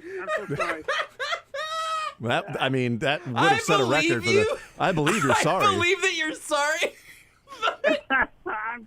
I didn't mean that. Oh, you meant it. We dumped it. You We meant dumped it. it. It's fine. Just thank give you for not dumping. Please don't dump me. Well, we It's dumped fine. the word, Just give but us. That's okay. what do you think the answer is? You had your Take- delay on there, and they got it. We got it. We got it in Yeah. time. So take a shot. All right, Shot. Take a shot. I think he's already taken a couple. Well, in the Buffalo Bills and stuff, I don't know how. I think of Marv Levy and the 4 times, but I don't even know if we played them when they lost the 4 in a row. The only thing I can think of is there's no way that this can be a correct answer. There's no way Joe Montana has it, does he? He does not. He does not, Bruce. Thank you for playing. I appreciate it, sir. Not our fastest flame out, but no, one it of our wasn't. most memorable. That's So thank exactly you for right. that, Bruce. See? Well, that's because I was too busy cursing and trying to get, the ACC to flame me out or somebody. I don't know. I'm not sure. Hey, Bruce? you guys, thank you guys again. Have a great day. Yes, you do the same. And thank you for being a part of the show, Bruce. You made it better. That's a good one. Couple more, then we got to wrap up. Jordan, sports or leisure, what side do you want to start with? Let's start on leisure. What category? We'll do IMDb. King Arthur and his Knights of the Round Table embark on a surreal, low-budget search, encountering many very silly obstacles. Let's do Monty Python and the Holy Grail. Ding, ding! Nice job. Okay. Nice job. On to the sports side. We got NFL and we have Chiefs playoffs. Let's do NFL. All right, NFL for you. Let's go with this one. Rashee Rice also has the 7th most receiving yards for a rookie in a postseason game. He has the Chiefs record for most receiving yards in a postseason game, but 7th most receiving yards for a rookie in a postseason game. One other player on the list that's in the top 6 had their game playing for Andy Reid. One other player had their game 146 yards receiving, which is the 3rd most in NFL history for a rookie, and he did that while playing with Andy Reid. For Andy Reid. I mean, it's got to be Deshaun Jackson, right? It doesn't have to be. It doesn't have to be. We're throw dart quickly. Man. Yeah, I can't think of any. I can't think of any other guys. Sorry, Jordan. Thank you for playing, man. I appreciate it. Last one is Zach, wrapping up a little sports or leisure. Zach, what side do you want to start with? Sports side or the leisure side? Well, let's start on the sports side. All right, we got that question. We got a couple of other Chiefs playoff questions. We have fresh ones as well. How about the Chiefs playoff question about rushing yards in a game? The rushing yards for a career, you mean? Yes. Yep. Who is second all time in most postseason rushing yards in franchise history behind Patrick Mahomes? Oh, I believe it used to be a former Raider, Marcus Allen. Correct. Marcus Allen has the 2nd most rushing yards in Chiefs postseason history. Patrick Mahomes has over 100 yards more than Marcus Allen, and counting. Over to leisure with Josh. What category would you like? Oh, let's do IMDb.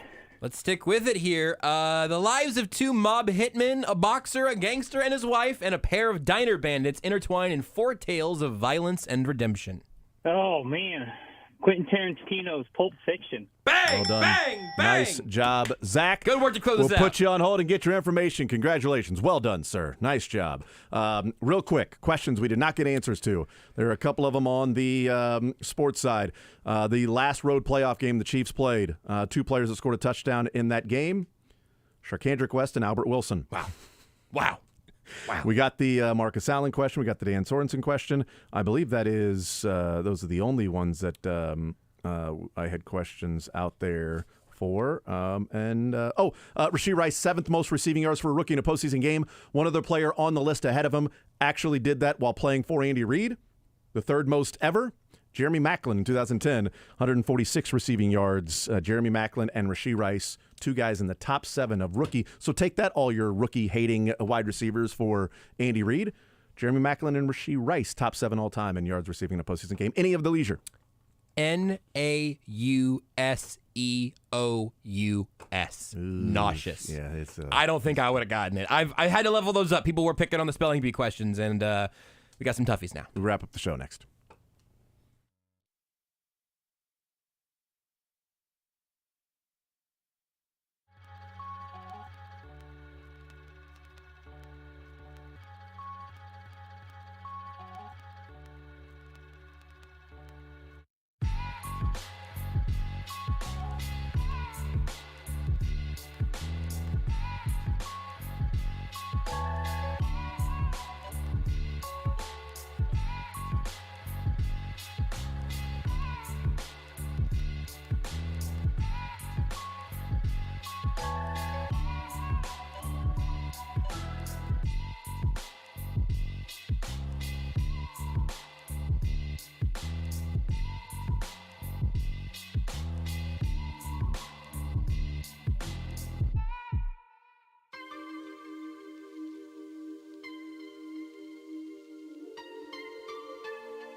Tavern, we give away Premier Sports Bar in Kansas City.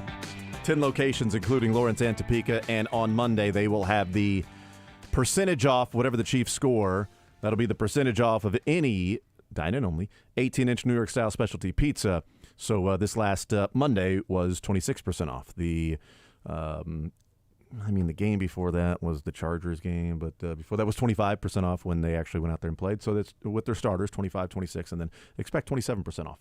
That'd be great. And then can't wait to see what a week from Monday's percentage off is. I have breaking news on a story we've been following throughout the day here. Yeah, please. Cam McCormick, I'm on his LinkedIn right now, Thank you. and hit the education section. He got his 9th year of eligibility, if you missed that earlier. To play college football. Playing tight end for Miami. He got on campus the 3rd year of Andy Reid's tenure with the Chiefs. Same recruiting class as Nick Bosa. At Oregon, And Justin Herbert. He got a Bachelor of Arts in and Jalen Hurts. Bachelor of Arts in Journalism and Communication with an emphasis in advertising, and then his Master's from Oregon in Advertising and Brand Responsibility. Okay. But for Miami here, it's listed as Post-Baccalaureate in Activities and Societies Football Tight End. 9 years of college paid for it. What is a Post-Baccalaureate? It's baccalaureate after it's over. It's a post. It's a baccalaureate that goes up the field and then towards the goalpost. He has a master's in He had a Scott flag Bakula. Baccalaureate as well, but earlier. But then they had to call an audible with that one. Post-baccalaureate programs are designed for students who have completed their bachelor's degree and who What? desire to take more coursework for their desired pre-health field while gaining more experience. That's from the University of Kansas. You just I've already finished my grad school, and I just feel like taking more courses, which some people are like, you know what, I'm going to take that course. It's I want to learn about that particular subject, whatever it might be. I'm maybe not advancing towards a degree of some sort. But, I mean, the guy could have a doctorate, right? I mean, he could have a PhD, Dr. McCormick, when he graduates. Theoretically, he could be an NFL head coach right now. Post-bac programs are to provide you with the foundation you need to enter med school. I don't think that's the path he's on. Why not? I mean, because that's just not what he's taken so far, is all I'm saying. I'm not judging it. Well, that's what he's got degrees in. How do you know he isn't a couple of credits short of actually getting his? By number of years, he's a couple credits short of being a doctor, a lawyer, an advertising professional, a salesman. I mean, like anything he wants. When he gets sent out to whatever city to go and do his, what do they call it when the doctors? His practicals or whatever? Yeah, right. Yes. When he gets sent out there, that college is going to appreciate having this longtime tight end to come in and help them out on the field. 10th year of eligibility. He was sent out to whatever. He had a choice of like 6 cities, and then he chose whichever college needed a tight end. 9 years of eligibility for Cam McCormick. Granted a 4th redshirt year. Good for him. I mean, what color is the 4th redshirt year? Clinicals is the word I was looking for. Yeah, thank you, the clinicals. It's the blood red shirt. The blood red. 4th redshirt year. Good for him, though, man. Get as much college paid for as you can. He's collecting AARP next year, not NIL.